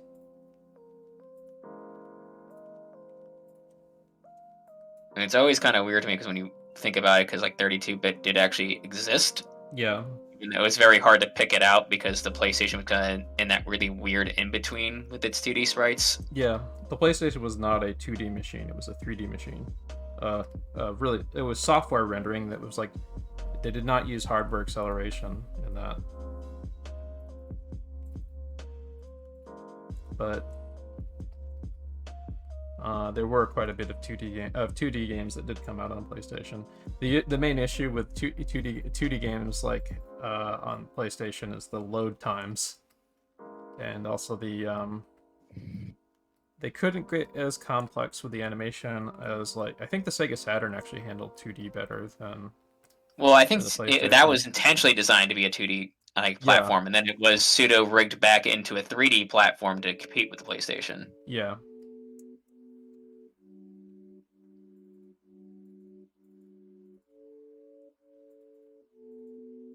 It is pretty wild, like just how many weird decisions that Sega made early on, of trying to like chart their path for the next console. So you got like this kind of mishmash shit going on with the Genesis becoming a weird Frankenstein machine with like 32X and the Sega CD and shit. Yeah, that was just a lot of poor decision making and the two sides of the company not talking to each other. I think the idea of a modular system is something that I wish we had. That I wish that was more of a thing. Like I would like it. I would like We it. I would do? like it if like there's more expansion stuff you can add to like an Xbox or something. The closest No. thing, the closest thing you can do, you can't like add more memory to an Xbox or something. But like, remember there was like memory. There was like memory expansion for the Nintendo 64. You can put in an SSD in a lot of modern consoles, and that often increases load times and stuff. But like, yeah, I wish consoles were a little bit more modular, kind of like how PC There is a desktops are. console that came out that did that. I just forget what the damn name of it is, but it has multiple add-ons that you can actually put in a PlayStation like Okay, disk Google, set drive. timer for 5 minutes.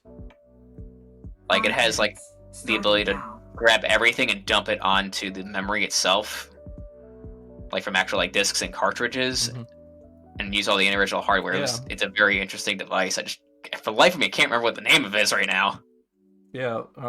Anyway, so looking at this guys and stuff, like, you see how powerful like doing silhouettes is. Like, you get a really good kind of a sense of the action, and you can kind of like see in your head a little bit of how you'd go back in, like over these and stuff, like lower opacity on it and like draw on top of it to create character drawings or something. I'm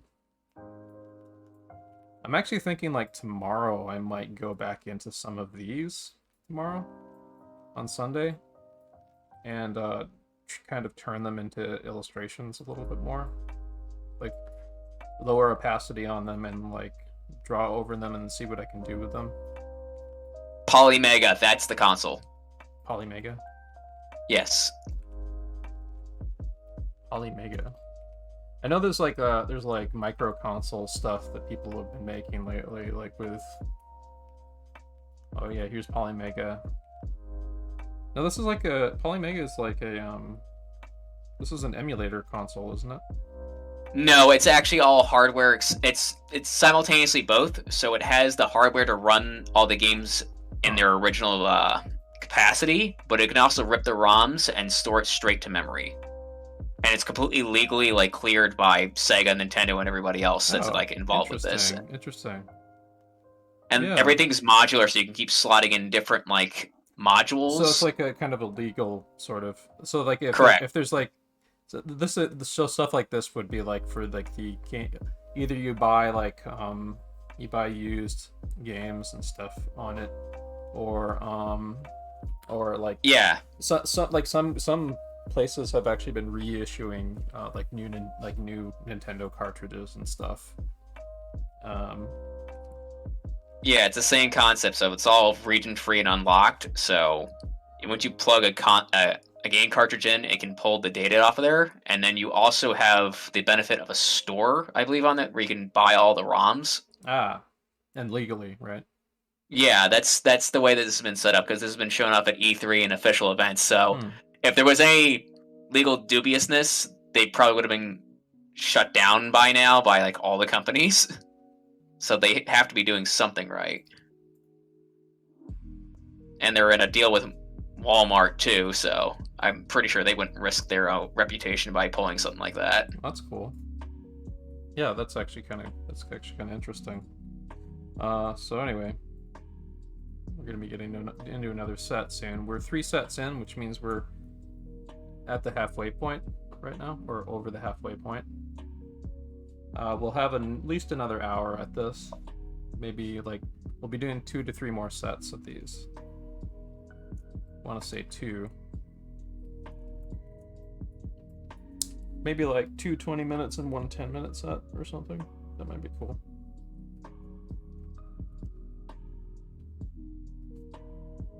I got some more coffee.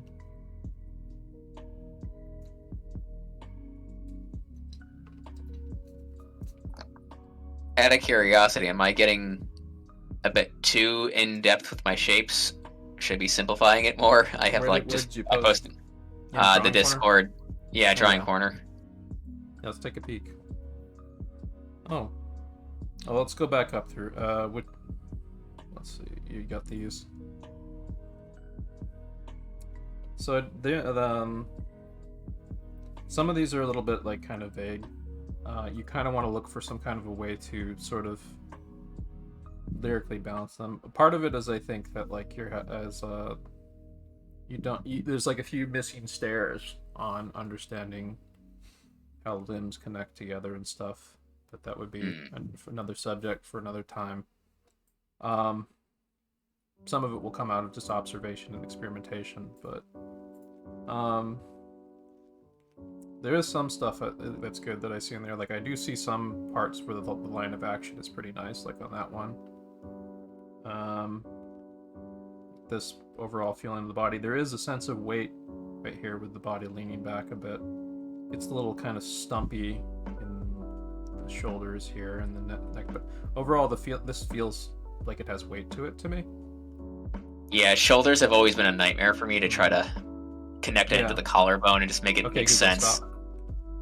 Yeah, we're gonna go into another set shortly, otherwise I'd go more in depth here, but let's take a quick peek what other people have been doing.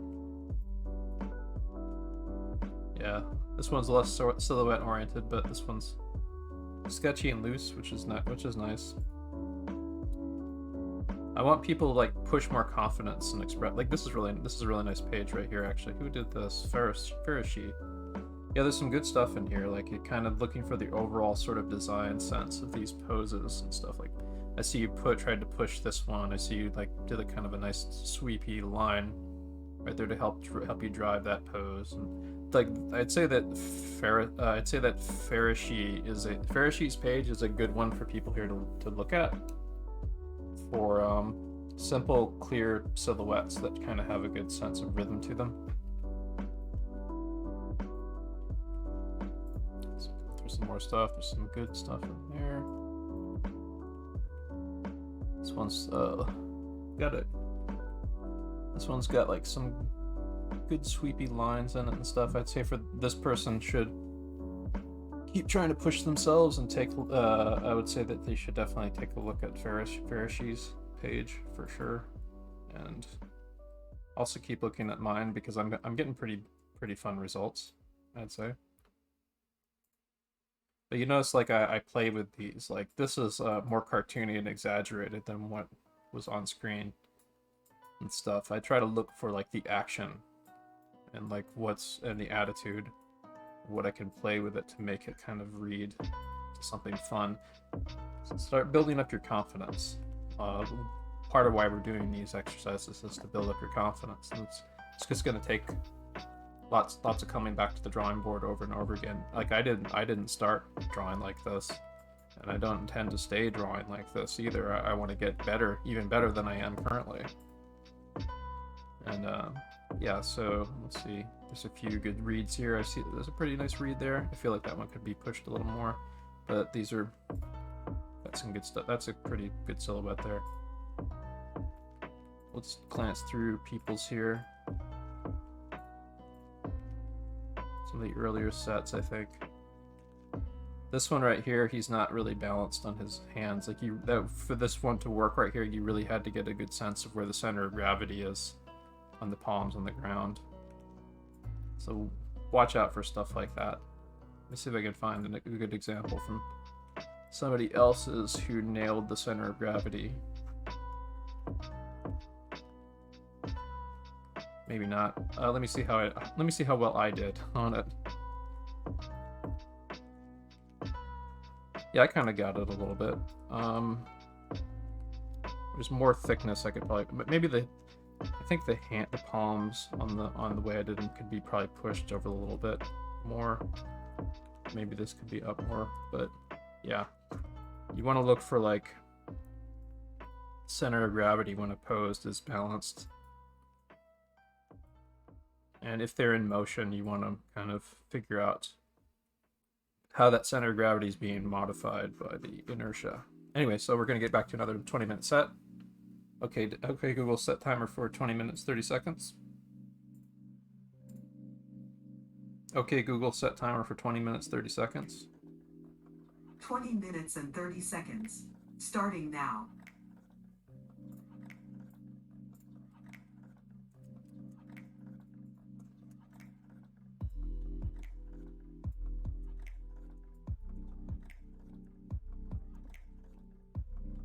Oh, we got 17 people in drawing corner.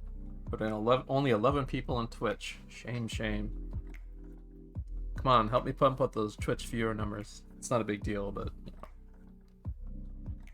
Oh, right. I don't care. I don't care that much about the Twitch viewer numbers. It's more. It's what matters is getting the practice in. That's the main reason why I'm doing that. Be cool over time to build more consistent audience numbers and stuff, but I'm not. I gotta like. That's not why I'm doing this. I'm doing this for the consistent practice. So a quick thing to note about Twitch that I found out about recently, if you have the volume muted or below a certain threshold of 25%, it does not count the person as a viewer. It's a very weird thing. So like I was like muted on your stream before, so if you check it again, you probably saw your viewer count go up by 1.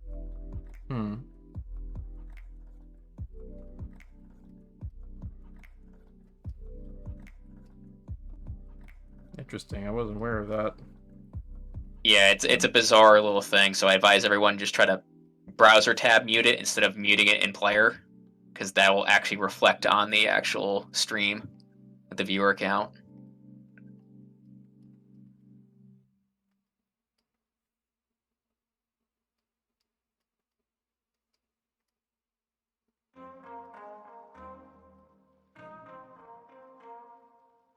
Oh. Okay, Google, how much time left on timer?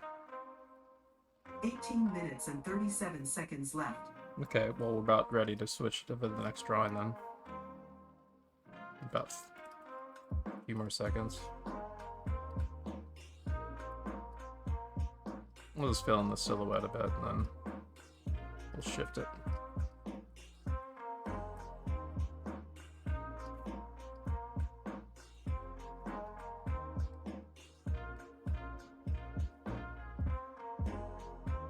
Okay, there we go.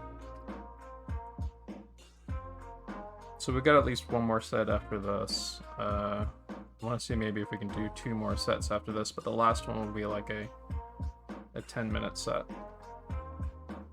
Maybe the last one can be we take one of the drawings we did earlier and we try to push it, punch it up, or do a character kind of study from it. That might be a good way to end things for the very last session. You guys down with that? Sounds cool. Yeah. I was also thinking, like, because I kind of want to, like, get people thinking more storyboard and animatic and stuff, and about, like, where this stuff is going. We'll probably take a look. We'll do some animation and storyboard appreciation stuff with Sakugaburo after this. Because tomorrow, I'm thinking...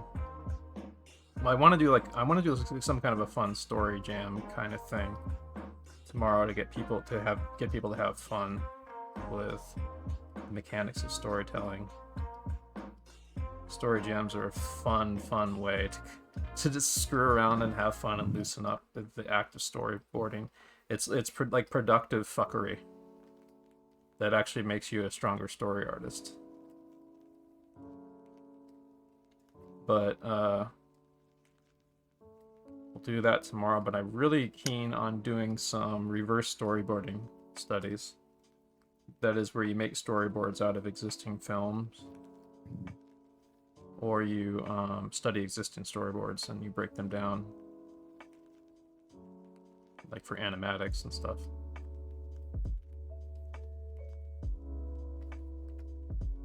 So we might do a live study of an existing animatic. That might be really fun. We'll do like an analysis. I'll kind of like key people into like how they should, like what they can be looking for when they're analyzing an animatic. And observations to make. We'll be all learning live together, perhaps. That might be really fun. That'll be in addition to the feedback I give people on the homework assignment from last week, which I've already seen some people post in the Discord.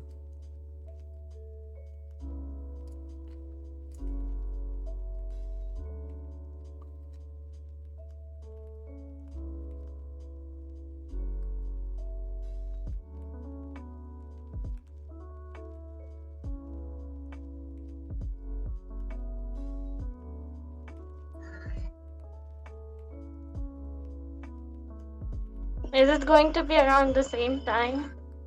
2:30 p.m. Yeah. I might actually have it take up more time during the day and start it earlier too. Although like the actual class stuff will start later, but we might like start some studies earlier, just kind of loosen up and have some fun. Or we might start story jamming like an hour or two before class. So will you be recording the session? Yeah. Okay. Yeah. I'll have to deal with recording maybe. Mm-hmm. I'm gonna try to like do a lot of stuff tomorrow. It should be tomorrow should be like a big blast day of like study and fun. Because I kind of want to like blow the lid off of doing storyboard type stuff. Just really dig into it and have fun with it. Like I said, I'm looking at enrolling in this Concept Design Academy storyboarding class. Loosening up before that would be a good idea.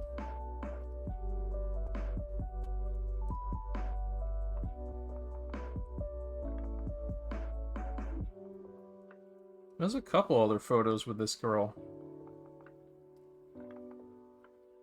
Like this was part of like some kind of multi-page magazine spread. Or some kind.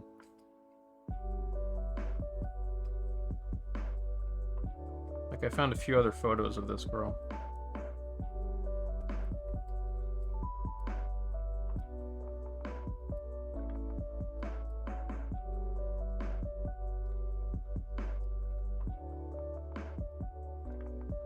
I'm thinking the main show I would probably want to look at, that I'm in the mood to kind of study for tomorrow, would be Glitch Techs. So I'm gonna definitely take a big look at some of their stuff after we get done here.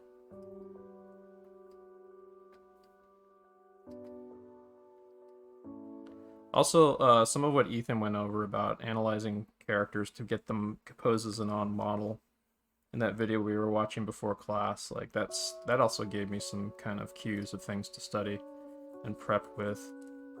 I'm thinking I should do some character model studies this next week for sure from existing shows. Is he like crazy swamped now? I haven't seen him make a video in like months. Yeah, he's been busy with a big huge important project of some kind that nobody knows the details about. I don't know no one knows the details about it. None of the Ethan team knows. It's all NDA stuff, so. I knew it. It's Ethan Becker the movie.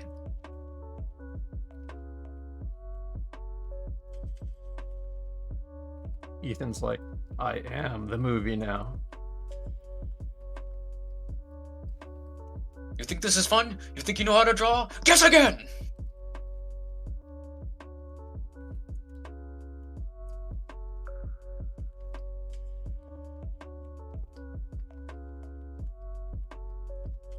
Don't you ever die on me.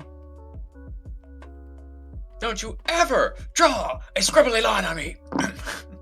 So what's some stock, that reminds me, what's some like stock lines from like stupid TV or movie stuff? What's some really like old, like some shitty stock lines, modern or old? Whatever did this wasn't human. First it's gonna eat me, first it's gonna eat them, and then it's gonna eat me. No, that's not a stock. Oh my god! No, that's not a stock line. That's a classic moment right there. It's a classic moment of unintended comedic brilliance. Oh my god.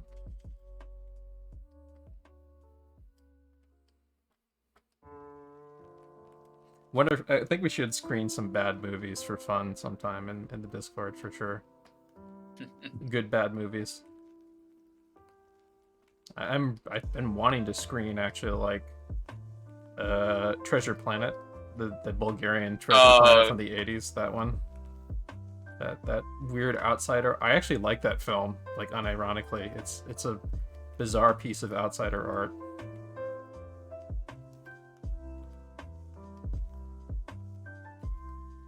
Its storyline is as nonsensical as the animation too. That's also what I like. It feels like a child just doing stream of consciousness.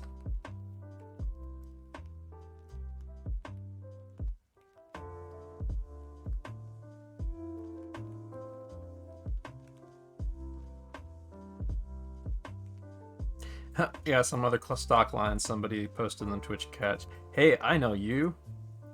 We're two sides of the same coin. What's some other stock lines? Come on, give me some shitty stock cliche lines. Answer is within you. Yeah. Destiny awaits. Well, I don't know. That's 2 not... days to retirement. Yeah, 2 days to retire. Unironically, I actually do love that movie just because of actually how much parodying that they are just doing. What movie? Last Action Hero. It was yeah, an Arnold I mean, yeah, Schwarzenegger. that was such a that good was movie. yeah, that movie could have been a lot better than if it was like the basic idea for that movie is not bad. Yeah. But... The entire movie was literally just a joke unto itself, just Yeah. making fun of all the crazy, stupid stuff that Arnold has done over the years. I think it was this movie. I think it was this movie. Like, but like the movie was intended to be. I think the original version of the movie was intended to be more highbrow than it turned out to be. But like studio interference kind of messed with it or something. If I recall. Probably. It's just kind of fun to watch, just from the perspective, like just understanding like all the references to like the stupid movies he's done, and just realizing, oh my god, it's just the entire movie was just one big gag. Well, yeah. It was not a bad idea. Like a meta movie commenting on cinema. It's not necessarily a bad idea, and I think the basic idea of it is good. It's just. All right, if I drive my bike at the car, it'll swerve off and crash into something. This will work. This has got to work. Oh shit! On comedy relief, this is not gonna work. Yeah. The bad guy was the Lannister guy from Game of Thrones. Oh yeah, you're right. I forgot about that. Also, like oh yeah, if you want to see a movie that does pull off that meta stuff I'm talking about, and is actually a work of genius, Gremlins 2. That's a movie that's mocking the Hollywood system and Hollywood commercialism, and like being really super subversive about it, and actually pulling it off. But it wasn't appreciated as the work of genius that it really is when it came out. Like that movie, I really want to screen. As a I've been meaning to watch that one. it's Tremors. Tremors is a classic. Tremors is great too. Yeah, that's not a meta movie though, but that's just like a good straight up horror film with some good levity and humor in it. You know what we need? We need a really good like 50s like horror science fiction film with just really fake monsters in it. Yeah, there's have been several actually. No, I mean like just in general. There's like one that's just really, really bad. Yeah. There's lots of them that are like not quite ironic parodies that are like that are like trying to capture the spirit of the times and stuff.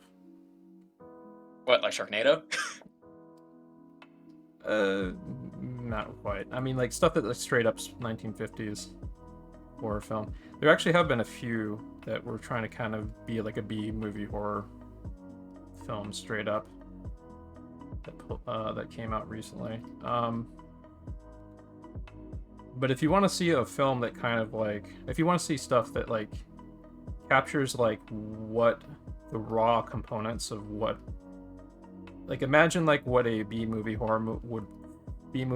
sci-fi horror movie would be like if you like removed the filters on it.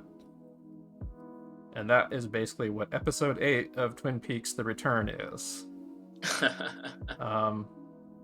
It turns into like a kind of a Twilight Zone B movie horror film, but like kind of like what a child watching a film like that would feel that film was,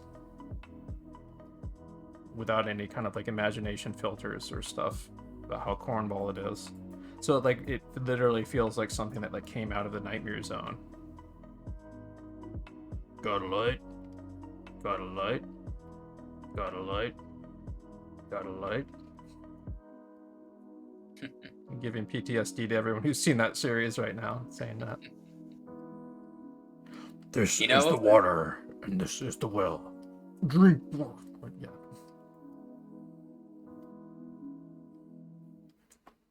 You know, it was a very weird and off-putting thing I just watched recently, just because it was based on a kid's cartoon show that turned it super duper dark. Fate: The Winx Saga on Netflix. It's good. Like, I'm not like I don't know how to feel about it, just because like we went from like something where like the characters are kind of like in the same vein, but they're just like flipped on their heads of just being really depressing, but still maintaining that same like personality traits that they had. It's just very weird. That's not like the first time something like that has happened in anime or Oh no, manga, it's definitely not. by no measure. Like there's a lot of stuff where like the first act is like the first act of like the first arc of the manga is very innocent, and then it takes a really dark turn. I mean, The Promised Neverland kind of does that. Like, Kind of, but like, you sort of it's see like it a bunch of coming. cute kids. You sort of like see it coming, just like straight Yeah. from like the first story. Or like Agent Abyss, if anyone's ever watched that. Like, they're so squishy and like cute, and like the story starts out so. Yeah, almost no. innocent. That one I It's- have a hard time watching because knowing a little bit more about the creator, which I won't get into, but let's just say that I'll look into it myself. I don't know much about the let's just say creator. that he you start to understand why he tends to draw a lot of stuff involving torturing children. And then the series starts to view it through when you see some of the other things that he's drawn of children. It becomes very hard to want to watch that series anymore, which is a shame because it's like there's a lot of brilliant world building and some really good ideas in it and stuff, but then this is a guy who really fetishizes child abuse. Okay. I didn't know that. Yeah. I'll look into it for sure. You might not want It's to awful. because there are some very graphic images, and Yeah, I mean, I want to know about the content that I'm watching and like supporting And, or like yeah. recommending to other people, though. You know what I mean? Like, I don't know anything about the creator. I just kind of like, oh wow, that was really interesting. I love, like you said, I love the world building aspect. yeah, So I don't want to be recommending it to people and then be like, oh wow, creator's an awful dude. yeah. You're able to separate the work, like if you're able to separate the work from the person, just like with the For me, I J.K. can't Rowling, because right? I can't because like it sucks because there's a tremendous amount of great work that went into the anime, but when you realize where that recurring element of the story is coming from, it becomes harder to take the story in because like it doesn't feel like it's coming from a pure place anymore. It feels like where he's trying to like say something. It feels like it's coming from a very creepy subtext. Yeah, and I feel like it is different from the J.K. Rowling situation because it's not like she has trans people in her content, but he does have like the creator of Main Abyss has children in his content. Yeah, there's a So really it's good like video. different. There's a really good video that came out recently, kind of deconstructing what J.K. Rowling actually said, and that kind of transphobic screed that shamefully won a BBC award. Even though it's like full of like lies and mistruths and like bullshit, like just like the worst kind of transphobic nonsense. That's like it's like the argument she made are basically like the anti-trans equivalent of I don't hate gays, I just think they should go into conversion therapy. Oh, are you talking about the ContraPoints video? Yeah, it's really good. I love that She video. did It's very in depth. Yeah, she did. Natalie Wynn, ContraPoints. It's a really cool trans woman who did an amazing breakdown of what's wrong with what her argument, because there's a lot of people that like read what J.K. Rowling said and they said I don't see anything transphobic there, but you kind of have to like understand like trans issues to see just how awful it is what she said. And unfortunately ContraPoints does a really good job breaking that down. She's amazing, by the way. She's So smart. yeah. Just the way she deconstructs everything is like Yeah, I've been following I her never for would have thought years. of. She's pretty fantastic.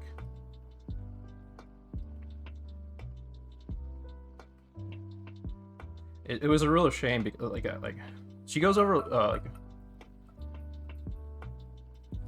Okay, Google, stop. She goes over. She's actually gotten attacked by the trans community before for like some really, kind of really, like messed up reasons. Like there's a lot of kind of tension in the LGBT spaces. Oh god, you have on no certain idea. issues, and like people, Yeah, Jesus Christ. a lot of people in those spaces have a hard time kind of like resolving conflict in a healthy way. And they wind up like taking it out on like big public figures like her, which is she got like a huge targeted like basically cancellation mob on her. Yeah, I remember when she got canceled. That was so strange. Yeah, All people. It was, but she did a good job, like kind of being even-handed about what was happening to her, like kind of understanding that you got to understand the people that are doing this. They're in like they're in a tremendous amount of pain, and I mean, there's still not an excuse for it, and she's not going to apologize for like taking a principled stance on stuff, but like, or where she feels I didn't do anything wrong here. Why are you forcing me to apologize when there's nothing. I didn't do anything. Why are you making me apologize for someone else, for the actions of someone else?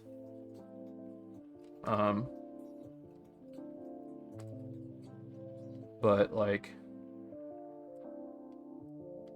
definitely like a lot of communities online, especially in LGBT spaces, but really like a lot of communities online need to have a big reckoning about how to resolve conflict in a healthier manner. Because it like seems like every other week, like a new individual gets like undeservedly dragged in like the most aggressive, dogpile way possible, and it's just I hope more people become more conscious of just how destructive and counterproductive that is. I'll pause that.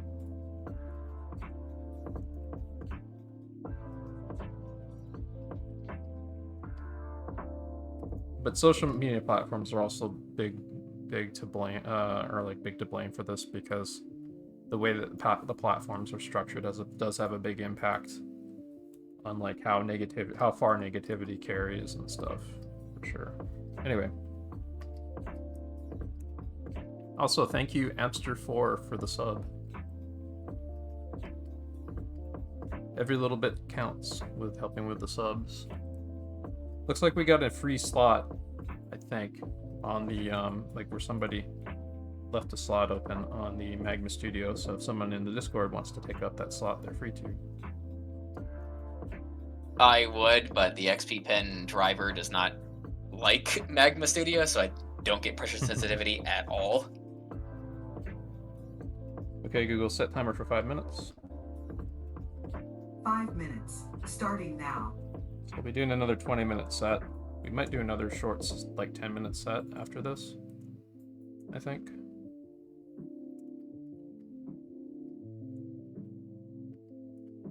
I'm just arranging my my figures here. You should take pride in your work. Try to like play with your compositions and stuff, even if it's like even if like some of the drawings aren't the best. Maybe you can arrange the drawings in a way that makes them more interesting. I'll take pride when I figure out how to connect limbs. I mean, it's going to take practice and observation and stuff. But like part of the reason why we're doing this with the gesture stuff is to like practice treating the figure more like a singular unit, or that's like expressing an action or an idea.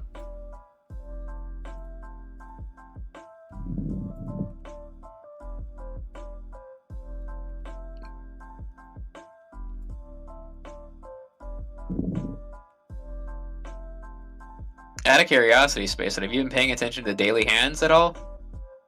Yeah, those people have been keeping them up really well. I keep slacking off on it, so I'm thinking of doing a daily hands reboot for myself.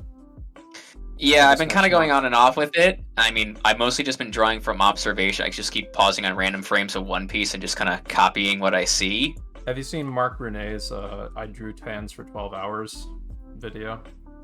Yeah, that looks painful. Yeah, no, I saw that. I don't think I would recommend doing that for 12 hours. That's not...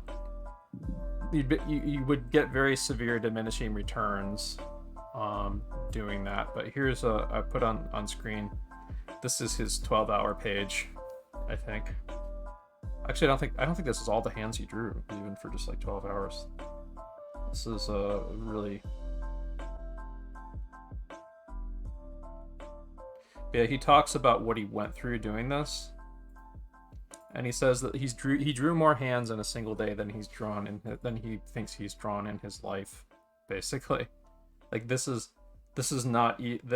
one page I showed you is not even just the only page that he drew hands for. Like, Jesus. I would like to do like some kind of drawing study-a-thon thing kind of in this vein, but I don't think I want to do a 12-hour. I can say doing something on a Saturday when nobody has anything to do for like 6 hours. You do want to eventually like kind of aim like, you don't want to do like crunch, but aiming yourself so you can semi-regularly do 10-hour periods of working on a project or a piece is what you want to aim towards over time. So you can do 10 hours when you need to, but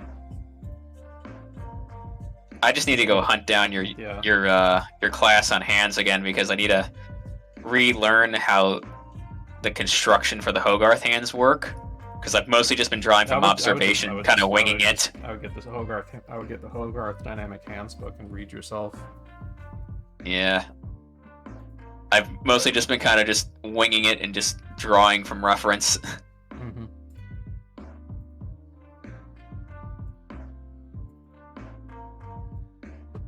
There was like this one comment that was under that video. It's like it quoted Jurassic Park and how he pretty much just did instead of thought.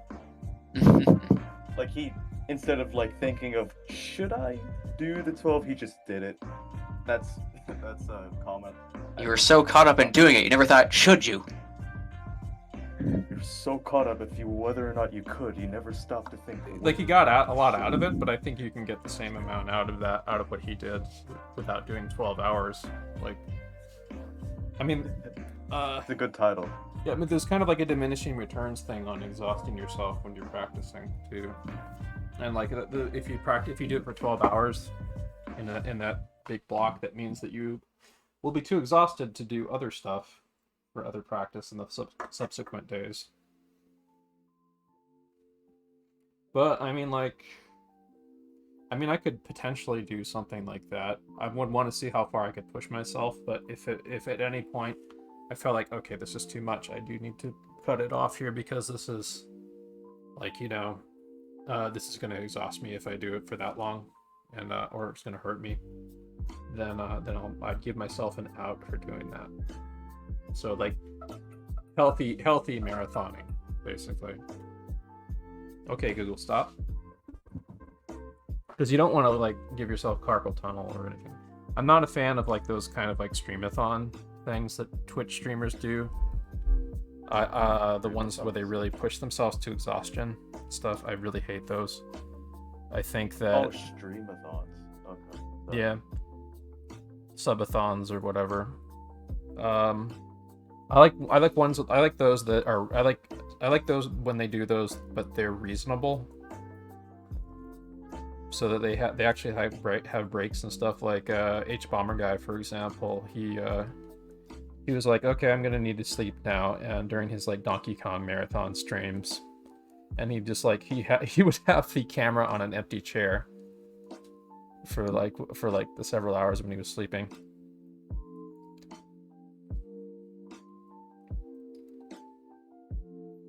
But yeah, anyway, so we're gonna do another 20-minute set. Okay, Google, set timer for 20 minutes. 20 minutes, starting now. And we'll see, maybe we can squeeze in one 10-minute set at the end where we take some of the drawings we worked on previously and have some fun with them. Maybe we might not even set a timer. We'll just grab some drawings and just play with them a bit. But I do want to like I said, I want to look at like some glitch text stuff on Sakugaburo and some other things for inspiration for tomorrow, because I'm thinking we might want to do a reverse storyboarding study tomorrow. studying glitch text stuff. We either do it during the class or we'll do it before the class or something so that I can show people the end result of like doing a storyboarding study. Remember, like, you don't make those, you don't do studies like that to impress other people. You do them for yourself. You can make them presentable and stuff when you present them to other people and so on, but you do them for yourself to challenge yourself and to understand things and to make notes, so on. So they don't have to be like the cleanest things possible. But if you do start like practicing making your studies like really clean. Oh, wait, I didn't unpause it, did I? Well, I kind of like did more of a regular figure drawing on this instead of a silhouette drawing, so I'm going to start the timer now. Okay, Google, add 30 seconds to timer. Done. 30 seconds added to your timer. So I'm just going to keep going with this. I sort of autopiloted my way into this.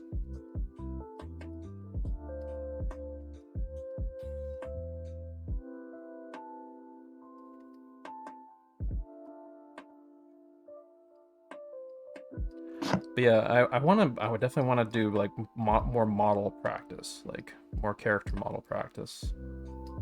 Just gonna see maybe squeezing in some of that this week. For sure.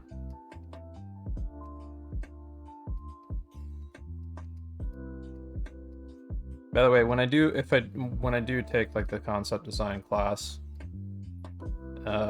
I'm going to be trying to like put the lion's share of my energy towards that class. So we'll see how we can pace out my classes here. What I'll probably do is I'll do a lot of the homework. Like, I might do some of the homework live on Twitch a little bit, but who knows. But I think these drawing sessions that we do will be something that I definitely want to keep up as much as I'm able to. Because I'm getting good momentum on the figure drawing, and this is also going to help me if I'm boarding, like solving drawing problems and stuff. But I'll try to see how I can evolve and complement and like build off of what I'm doing in the homework for the Concept Design Academy classes, or classes that I'm planning on taking.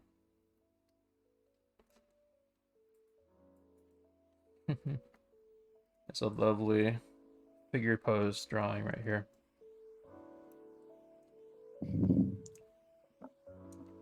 What killed the dinosaurs? I did!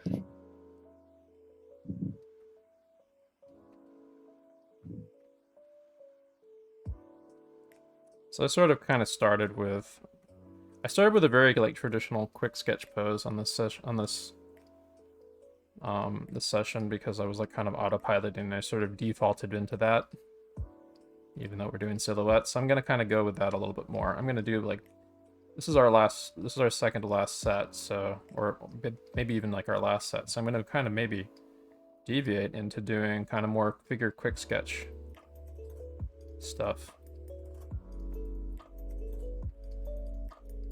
This is a quick sketch figure model that I'm messing with right here that I practiced previously.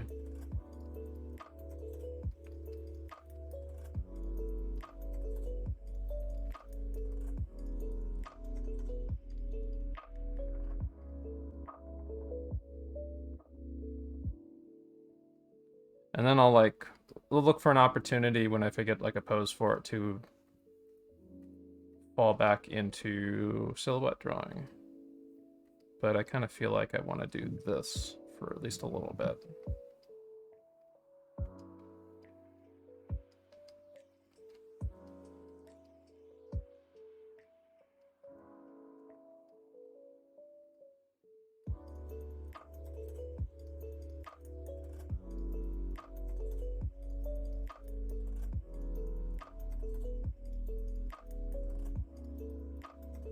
Sort of a quick sketch lay-in, kind of.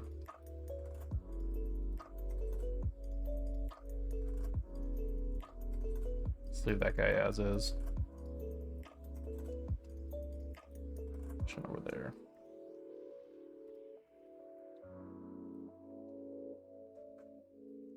All right, so I think for this, well, how do I want to approach this guy?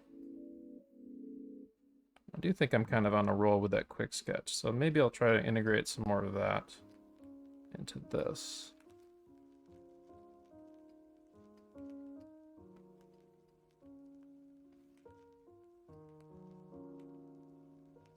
Because I've gotten some really effective silhouettes in tonight. Maybe it's time to switch it up a little bit at the very end.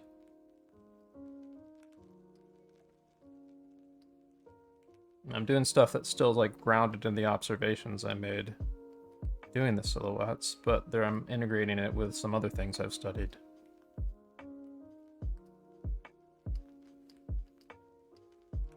Because we've gotten a lot of really good silhouette in practice this week.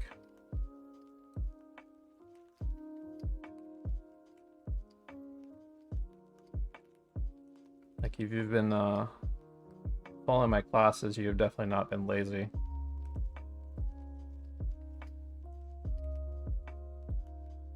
Yeah, after we get done here, let's have some fun looking at like glitch text stuffs.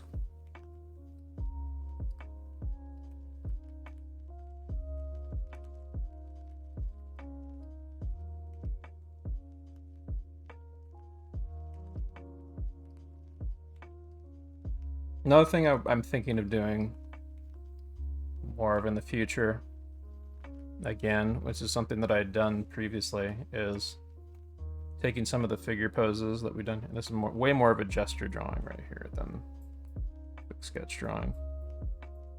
But I'm going to keep going with this. I'm going to keep going like gesture and quick sketch for the closing out of this session. I just feel good about rolling with this right now.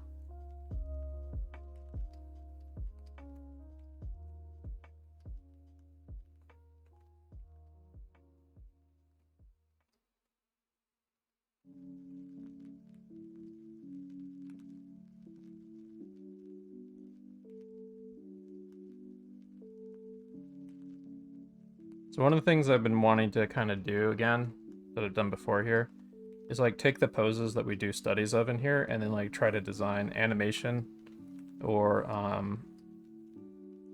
like animation or story beats based around the poses.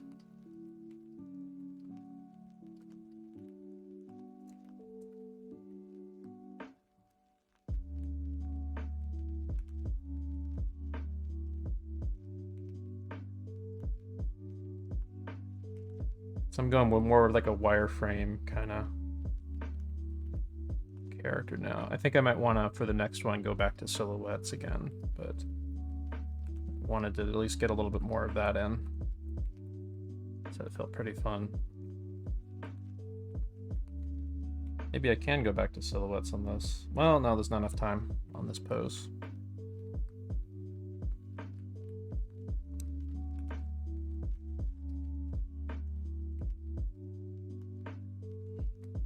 But I mean, like, the reason why we're practicing so much gestures, this is like the foundational tool of creating your poses for well, in my case, I'm an animator, but I'm concentrating on storyboard stuff lately. So, but this is like foundational stuff for creating poses for storyboards or animation. Oh, we've drawn this guy before. Let's see if I can do like a really simple silhouette.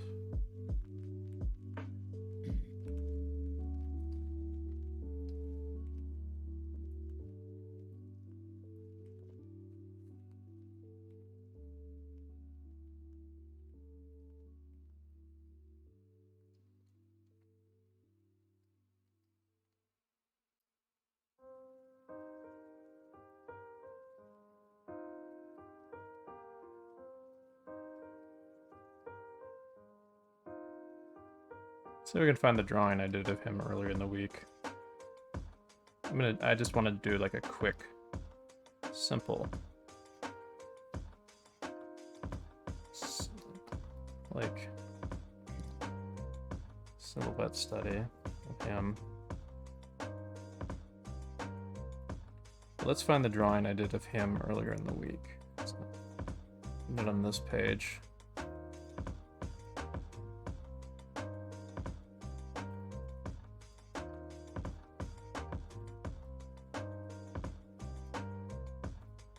Where easy.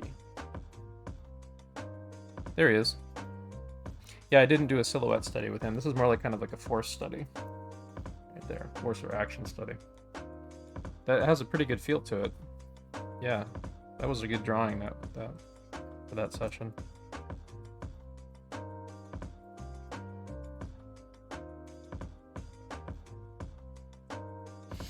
And now I just like I took the moment to kind of do a little really simple little hieroglyphic silhouette right there.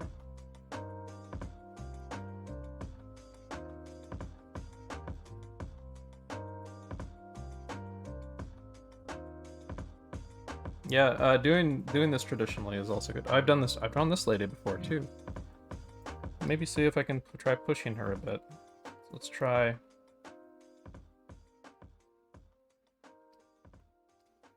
Let's try some fun stuff with her.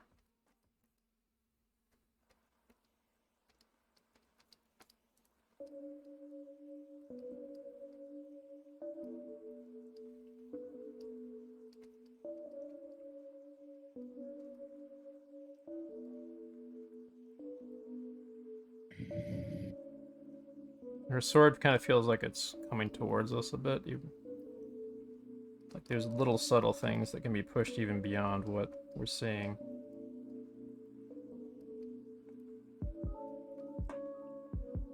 There's a lot of stuff you can do to play with this pose for sure, if you really wanted to get into it.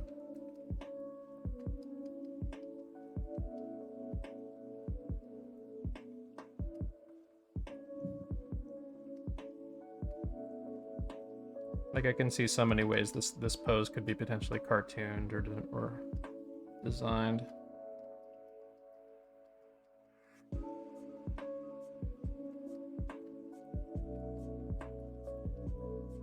I'm gonna make some notes about some of the observations for ideas, how to push this.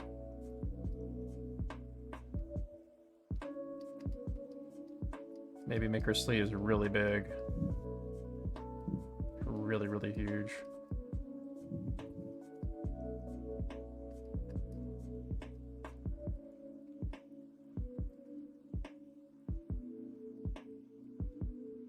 Keep her upper body small. Legs big. Maybe make the legs even bigger. Or the area there.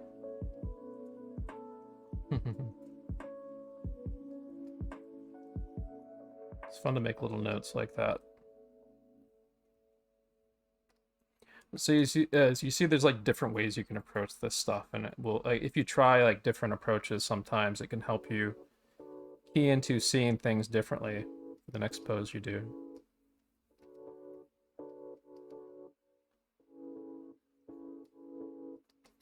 In this case, I'm going to make a silhouette, but I'm going to keep the body like this, so I can see what that arm is doing.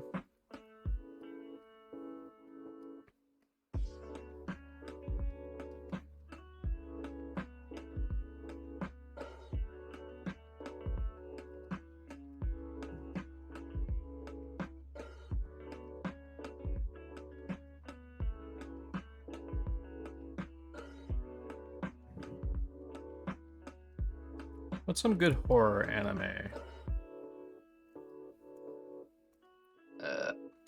I like another.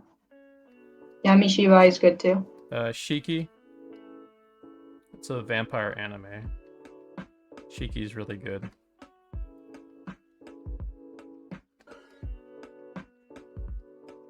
When the cicadas cry, what is the Japanese name of that I have one? mixed feelings about Higurashi. Higurashi. Horror. I think that's good. I think that's good, but I have kind of mixed feelings about that because like it kind of. It's kind of a series, it's kind of a series you need to kind of be invested in over time, really.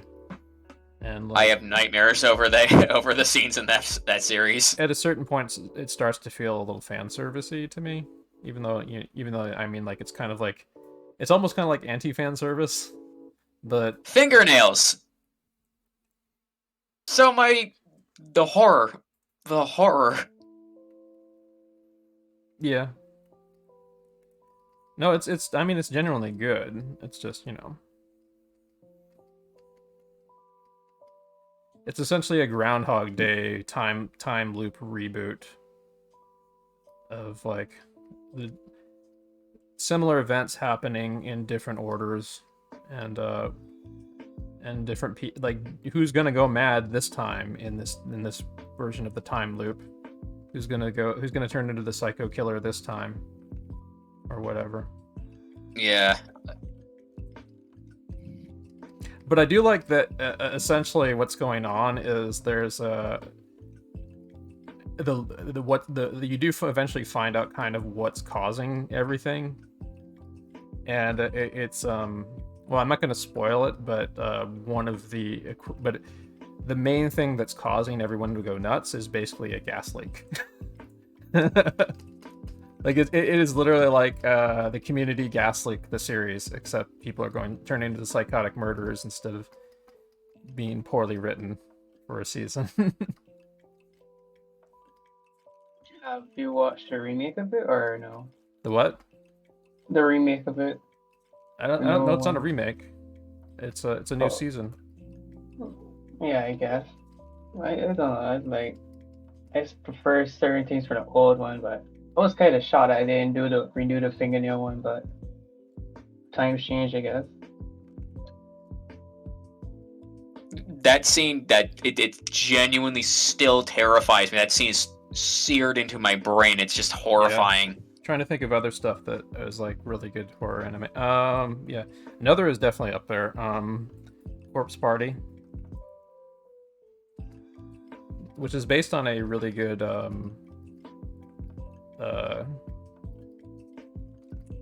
survival horror adventure RPG. Kind of surprised that. I'm surprised there wasn't one that was done in Call of Cthulhu at all, considering how obsessed they are with that game. Like an anime, a Call of Cthulhu anime.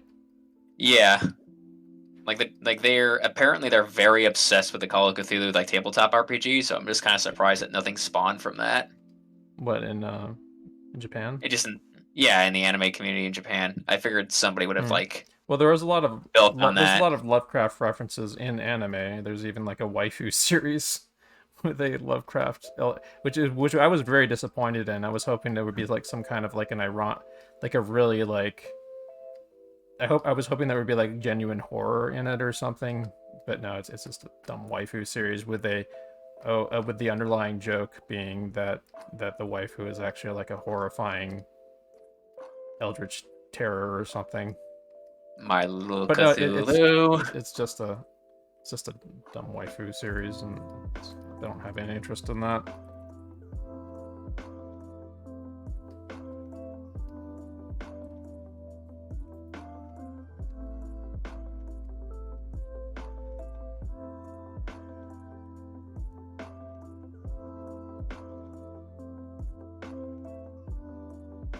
There's been a few series that started that well, Higurashi is probably the best example of it, but there's been a few other series that disguise themselves as being a waifu series, but are actually in some cases abject horror or something that's actually more about deeper life advice or something. I guess there was one. There was one series I saw in particular that did that.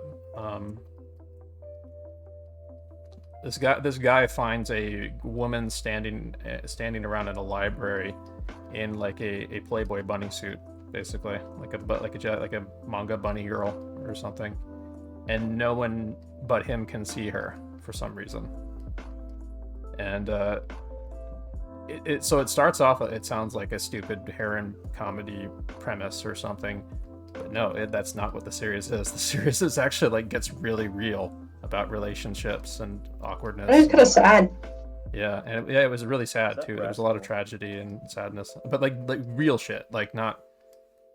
It's a series that I think will help make a lot of the otaku who watch it become better people. Because it covers real life advice stuff. So I'm taking a little detour right now to do some kind of quick figure invention stuff.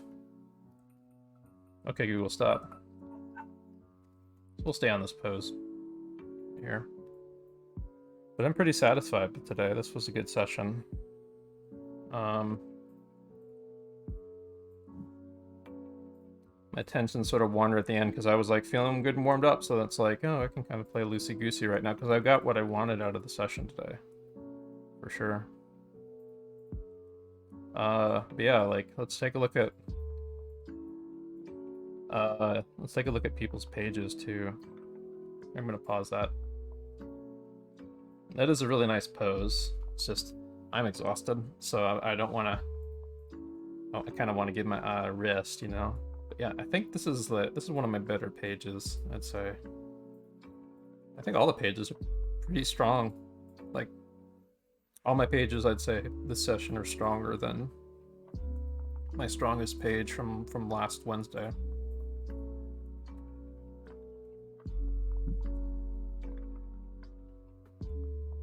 That's really cool. So next week we're going to be building off the silhouette stuff a bit more. We're going to be going with the next logical step of what you're supposed to do after like a week of silhouettes. I forget what the next step is, but I have like a little curriculum that I'm using with the Alex Wu stuff that I'm following. So we'll be practicing whatever the next logical step is in that. I think the next step is interpretation. Or it might be the week after the next.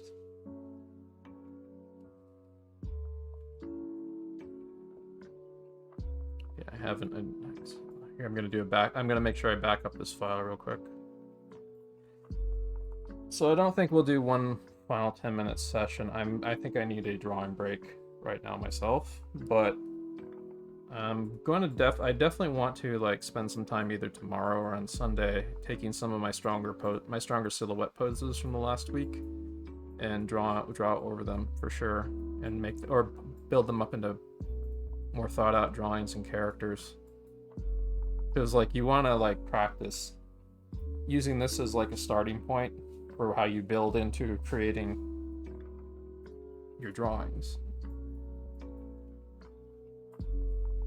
And so I want to practice like the next logical steps of where this stuff goes, you know?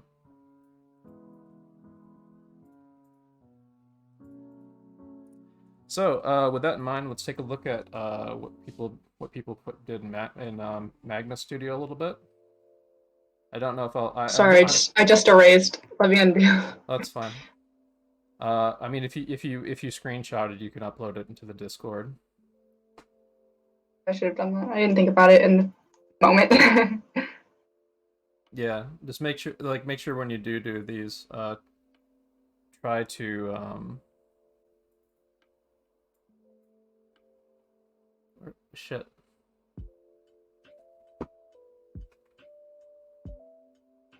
Where's my mouse? Sorry, I'm trying. Okay, there it is. I understand what's going on now. I was looking at the wrong thing.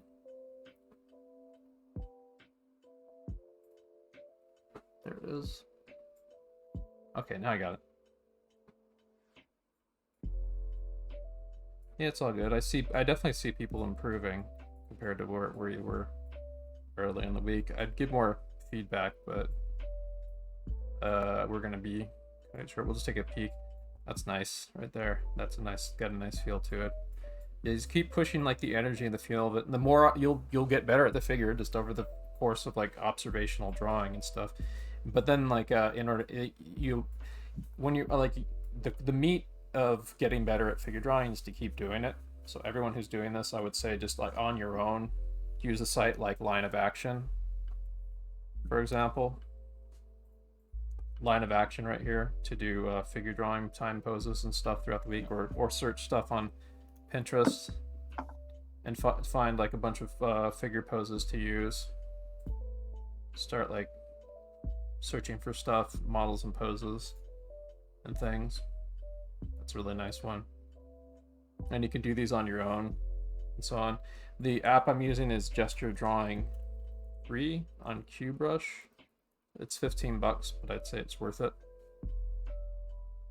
Right here. See if he has a new version of it, but this is the one that I've been using, and it's a really great tool. Yeah. Yeah, I would recommend this one. And PureRef also helps make it easy. PureRef is a free piece of software that makes it easy to drag and drop images from the internet or from your desktop, like here. See, and that's also another thing I use to yoink images for my drawing sessions. You can also do this, like, do I have PureRef open? I don't think I do.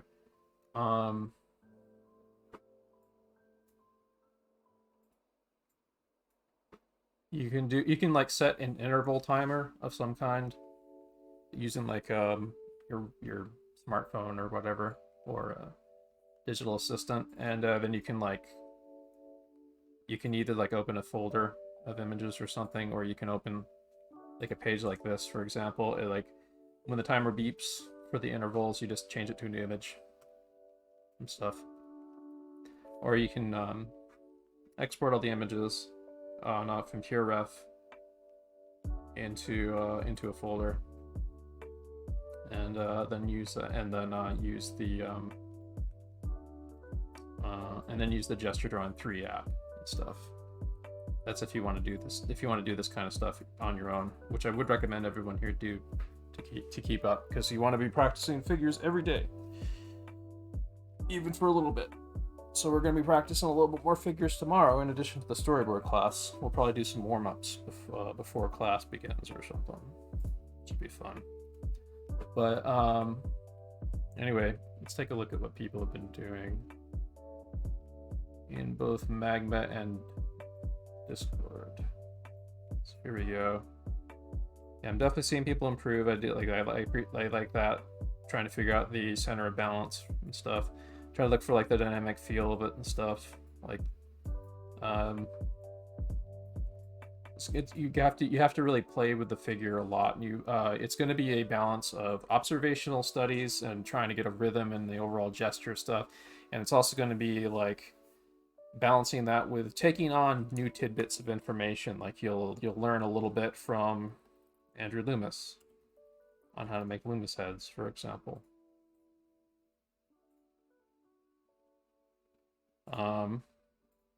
You'll take on a little bit from Proco on like some of his figure drawing tips on like gesture or anatomy or things like that.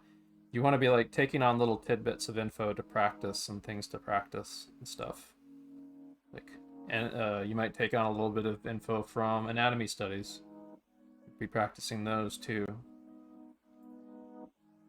Or structure studies and stuff like this, like the structure of the torso right here. Stuff like this we're going to be doing in the future too. Right now we're concentrating on gesture. But like the gesture is the foundation of being able to draw something like this. Like you see those curvy lines in there, that curvy spine? That's driven by this stuff that we're doing here. Of course, we are not as concerned with 3D structure.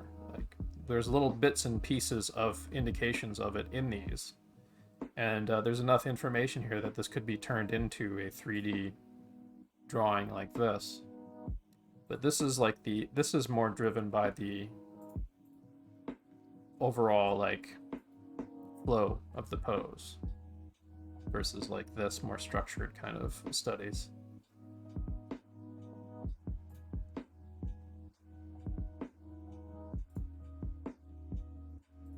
But yeah, like it's gonna for everyone here, like I would say, just like keep going with you want a balance between regular observational studies of existing artists and work, and taking on new information. You want to keep the momentum going. You want to keep drawing, and you keep exercising your visual memory skills and slowly building up your tool set and your muscle memory and stuff. What would help a lot of people here take off like a rocket is enrolling in a really good figure drawing class, a paid class with a really good paid instructor and stuff too. But for now, this is kind of like for a lot of people here, this is kind of like prelim to that almost. Let's take a look at some other poses people did in the Discord before we shift over to looking at some Sakuga Buru stuff on glitch text. Yeah, let's I actually really like the feel of that one, even though these are kind of really. Some of these get a little bit too loosey goosey, but I do like how playful they are. Like that, even like this, this is really kind of weird. It's fun. I do like the feel of this guy right here. I would say that these two lines right here are kind of intersecting a little close here. It's kind of creating a flattening tangent right there. So watch out for, try to avoid those if you can. Like even like here, like the placement of the hand there is a little bit too close to the side of the body. But I do like how you're starting to get like kind of a feel for the flow of the poses, which is fun. I like how pushed that one is. There's some really good stuff here that you're playing with. Yeah, I say that this is starting to move in a good rhythmical direction. Keep playing with it and pushing things for sure. Yeah, this is more my comment. Like, there's some good. That one feels really nice. That one has a nice kind of fun, interesting design to it. Actually, this one I do get a kind of a sense of a weight on the back foot. This one I think can be pushed a little more, but overall, this one I do see, like the arms right here kind of don't. Arms here kind of lose it a bit for me, but overall, this pose really works with that line of action stuff for me. This is I'm definitely seeing improvement. Let's see. Let's go through some other people's here. I'll just kind of get like a quick overview. It's on the side. I'd love to get more in-depth feedback for everyone. These actually those little body stickmen and stuff, like these might kind of throw off your proportions a bit to do, but I think that you're still getting something out of them doing them, because they do communicate the action, but I would want to see more kind of line confidence and commitment to them, so that like if you are going to be going kind of this really super abstract approach, push it more and get more confidence with it. Like I see a lot of really wavery lines and stuff here that that need more intentionality to them. Like make wiser decisions about where you turn and curve things and so on. One thing that can help with that is I feel like you take your drawings and you do another draw over them and try to like find the simpler, more kind of like deliberate design lines, like really carve them out into kind of as if you're like designing an abstract well, not cubist, but an abstract design that holds up on its own. I'm just gonna get some more overviews of what people have done. Love to get more in-depth feedback on everyone, but yeah. So this one right here actually does have a good sense of, I think like it gets a little confused here with the hands are a little bit too close to those feet there and stuff. But overall, like this I feel the weight of this character here. This one could be maybe pushed a little, like this one like starts to lose it for me, and this how the feet are, how the like this kind of back leg back here kind of gets a little confused and stuff. But overall, like this has a nice bendy dynamic feel to it. Yeah. I mean, so much of it is like exercising your powers of observation.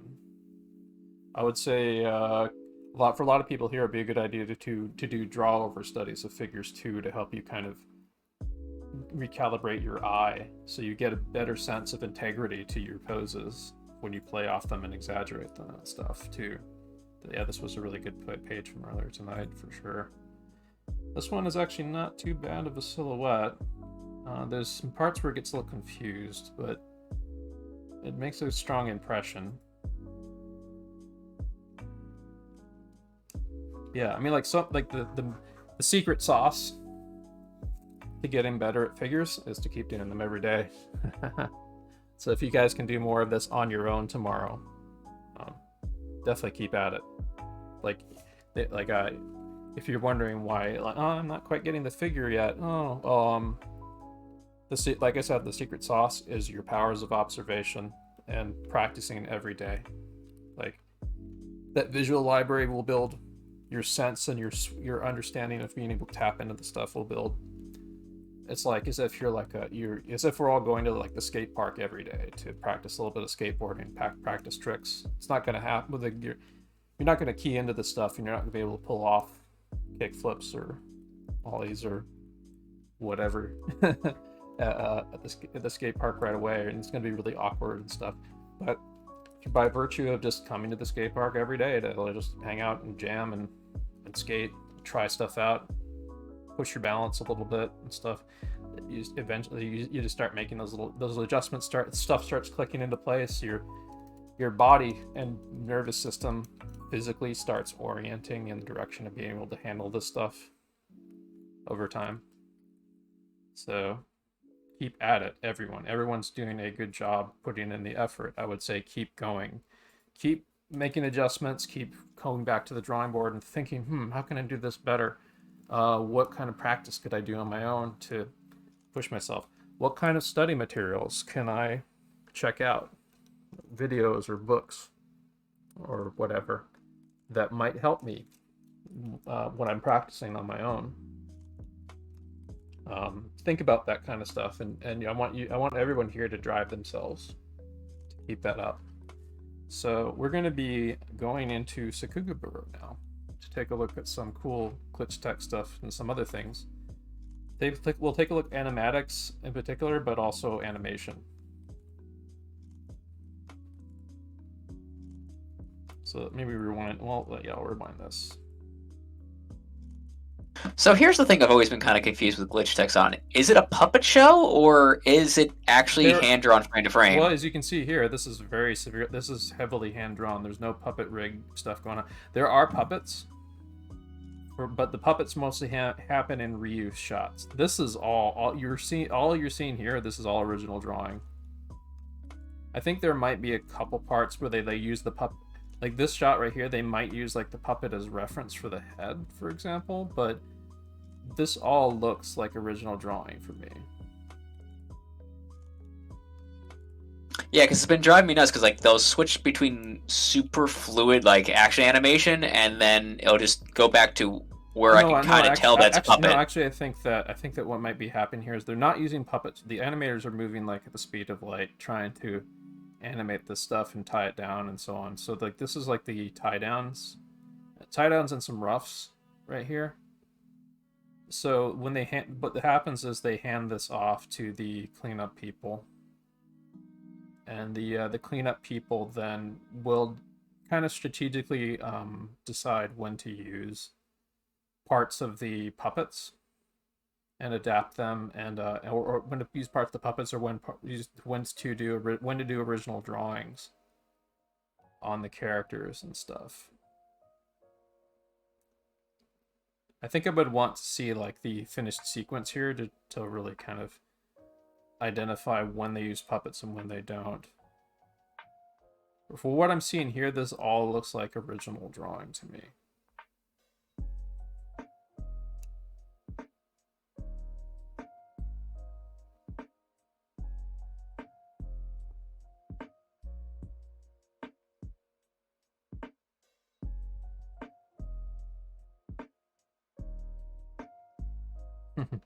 There's a rough in between right there. It's even rough in the board. It almost looks like an animation smear in the board, kind of. That might have actually been the intent, just because of the speed that's going by on.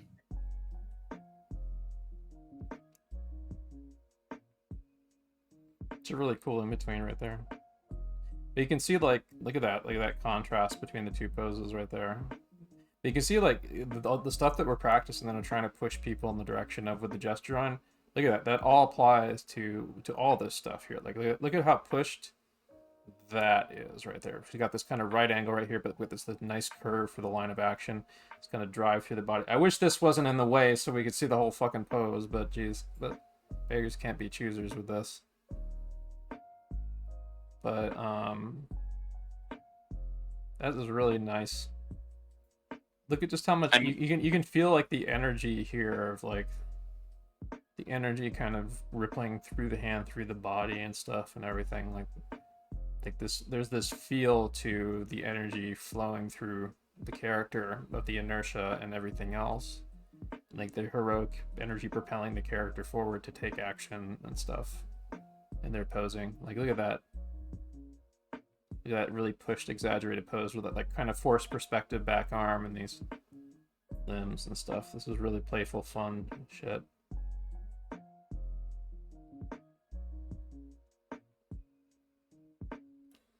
But you can see, like, literally, like, this is an application of the stuff I've been having people practice for gesture drawing. So I would definitely take a look at a long, hard look at glitch text.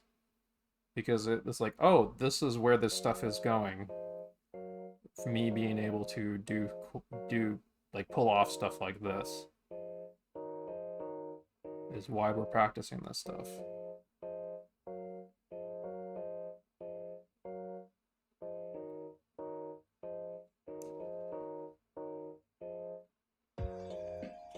That's really fucking cool. Let me see if I have a way to bookmark this. I believe it's called use the favorites bar in Chrome. I think I can log in and if you have a my account thing, you can save it or something. But I'll just have to leave that open for now. I'm gonna keep these browser windows open for tomorrow so I can go through them.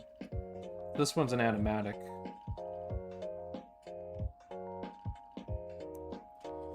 But you can even see, like, in this animatic, like, the animation and stuff, you could especially see, like, the gesture drawing stuff that looks very close to what we're doing in class. Storyboarding that has very clear, much clearer poses, but the poses are a lot rougher. But you can still see, like, a lot of the stuff we're practicing still applies to this. I mean, it absolutely definitely applies to... Oh, look at that. This is the kind of stuff when I say that, like, storyboard artists these days have to also basically be animators. Like, look at this. This is straight up, like, limited animation stuff here. They even have, like, a smear in there, like the hand in the foreground.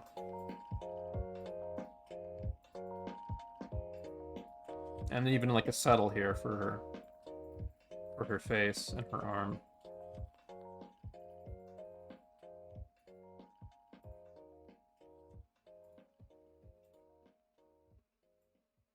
I think I would definitely want to do, like, more stuff like this at the end of sessions. What we're doing right now. Okay, our third eye for observing this stuff is open now. Now we're looking at, like, where we're applying what we're doing, so we can think about this more instead of just, like, doing animation in a vacuum, or doing animation figure drawing in a vacuum. So I think I would like to start closing out sessions looking at stuff like this from now on, because it'll help put our heads in the right headspace for what we're trying to do. I kind of want to say the ridiculousness of what was probably the live action reference for this dance sequence. Yeah. I'm sure that they did. There was a live action reference. There was? Did you see some? I'm sure that there was, but there had to have been. Yeah.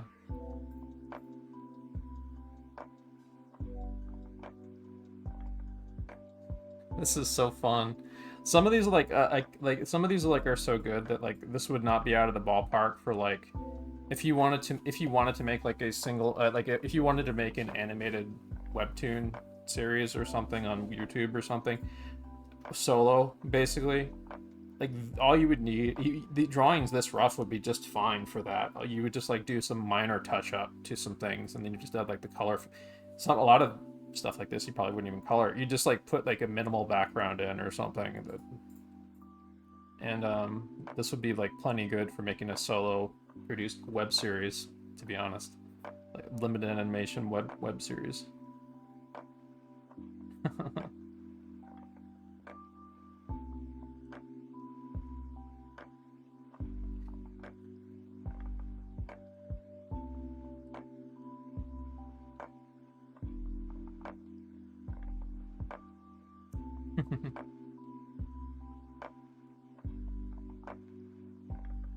This is so good. I love this shit. There's just so much personality, and, like, you can just sense the story artist having, like, so much fun making this.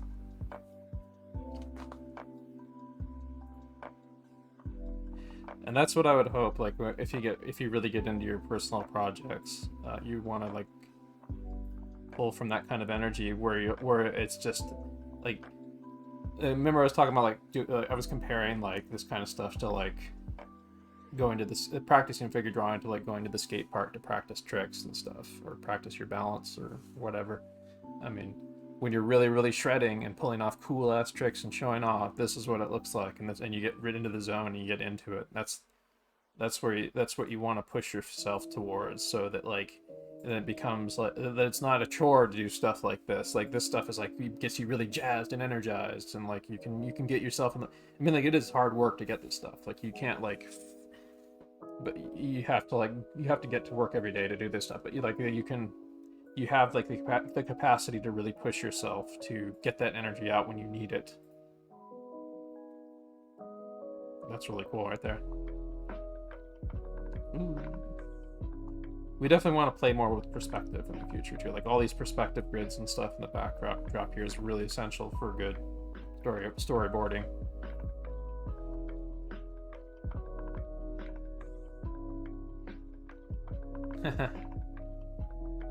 Damn, that whole sequence there. This was so nice. So much good effort that went into this series. I think we'll definitely watch some more of the show. Oh, look at that.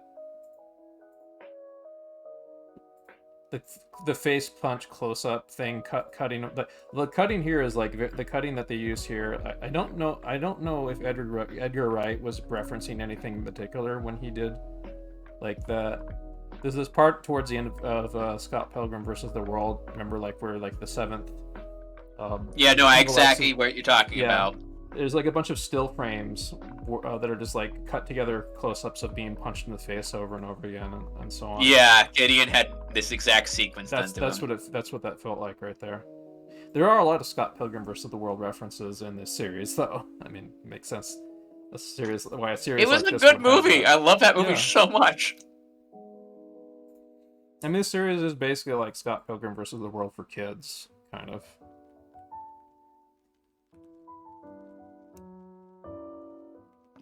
Have you actually gone through the entire comic? Yeah, of course.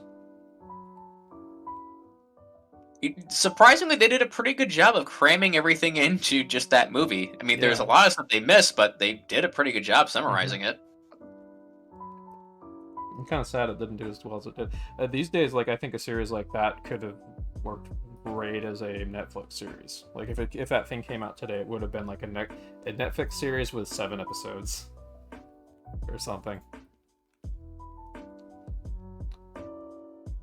Yeah, actually, the creator recently got Ubisoft to stop being an asshole and actually re-release the arcade game. Yeah, which I went on limited run, and I have that thing pre-ordered for a physical copy on the Switch. Oh, good. I got the step-up version where it's the actual like Genesis cartridge, and it looks awesome. Yeah. Also, here's some Animaniacs. This is very Western, toony type stuff. But even here, you can see like a lot heavy use of like perspective grids and stuff. This is very kind of like Bill Ray, John Cricksalute. I don't know if I want to mention his name these days anymore, but yeah. Okay, Bill Ray. We can mention Bill Ray. Bill Ray is cool. Or the other folks that worked on Ren and Stimpy. This is really fun. There's a lot of amazing animation that went into the Animaniacs series. Oh, this is something else. So some anime storyboards. That's Black Clover. Yeah.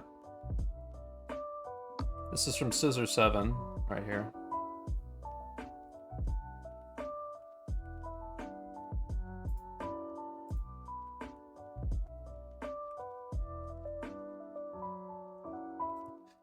Little dots. But you see, like, there's like a lot of like when a story artist is really getting into the zone, you can see like there's a huge amount of energy that goes into these poses and stuff. Like when I want to like, as we start like digesting like storyboard technique stuff, like I want to start like having us really push ourselves to do like really cool expressive stuff in our boards like this, you know. Not everything needs to be pushed up to. Cranked up to 11 all the time, otherwise there's no contrast. But this kind of shows just like how much energy you can really put into stuff when you get into the swing of things. But you do need like the anchoring to ground what you're doing. This shows like when you're like planning stuff, it can be super fucking crude and stuff. Like this is, look at how crude this is. This perspective is worked out, but like the general idea of like the size of the figure is worked out and stuff. And this guy's is like sliding down this banister in a way that makes sense in perspective, but it's all super crude and super rough. Like when you're like planning out like your scenes and your boards or your animation or whatever, like when you're in the initial planning phase, it doesn't have to like look picture perfect when you first do it. Like you can get really crude and quick and just super gestural, like this Starman sort of looking shorthand figure here for your posing, for example. Really crude, really quick, messy, just get the idea across, get the kinetics down, get like the information down about like the placement of the figures and stuff.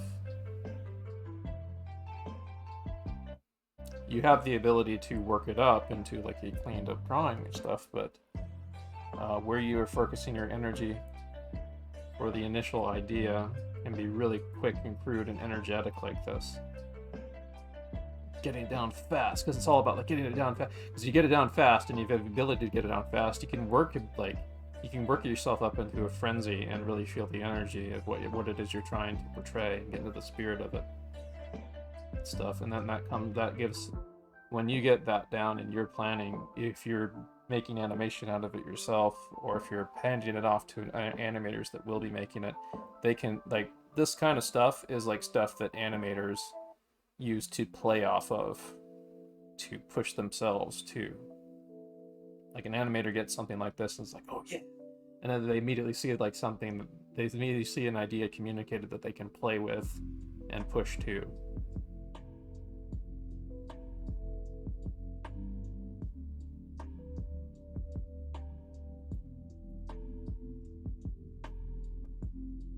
No, I wish this stuff was mine, to answer Shiny Doggy in the chat.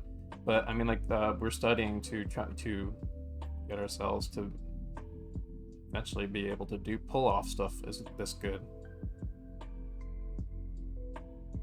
So tomorrow, 2:30 p.m. Pacific time, we'll be meeting up to practice and study storyboard stuff. I'll be giving feedback on people's homework assignments. We'll maybe see if we can get some cinematic studies in of stuff like this, and a few other things.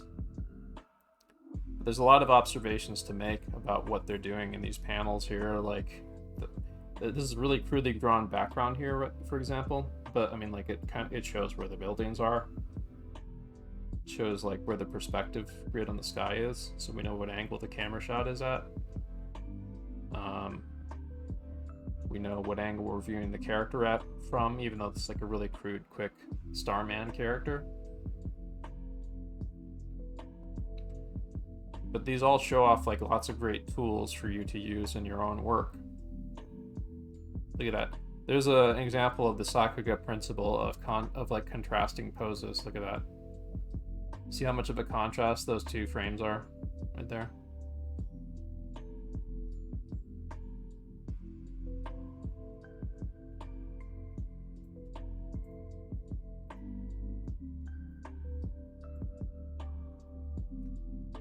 I think this is a good image to end the session on.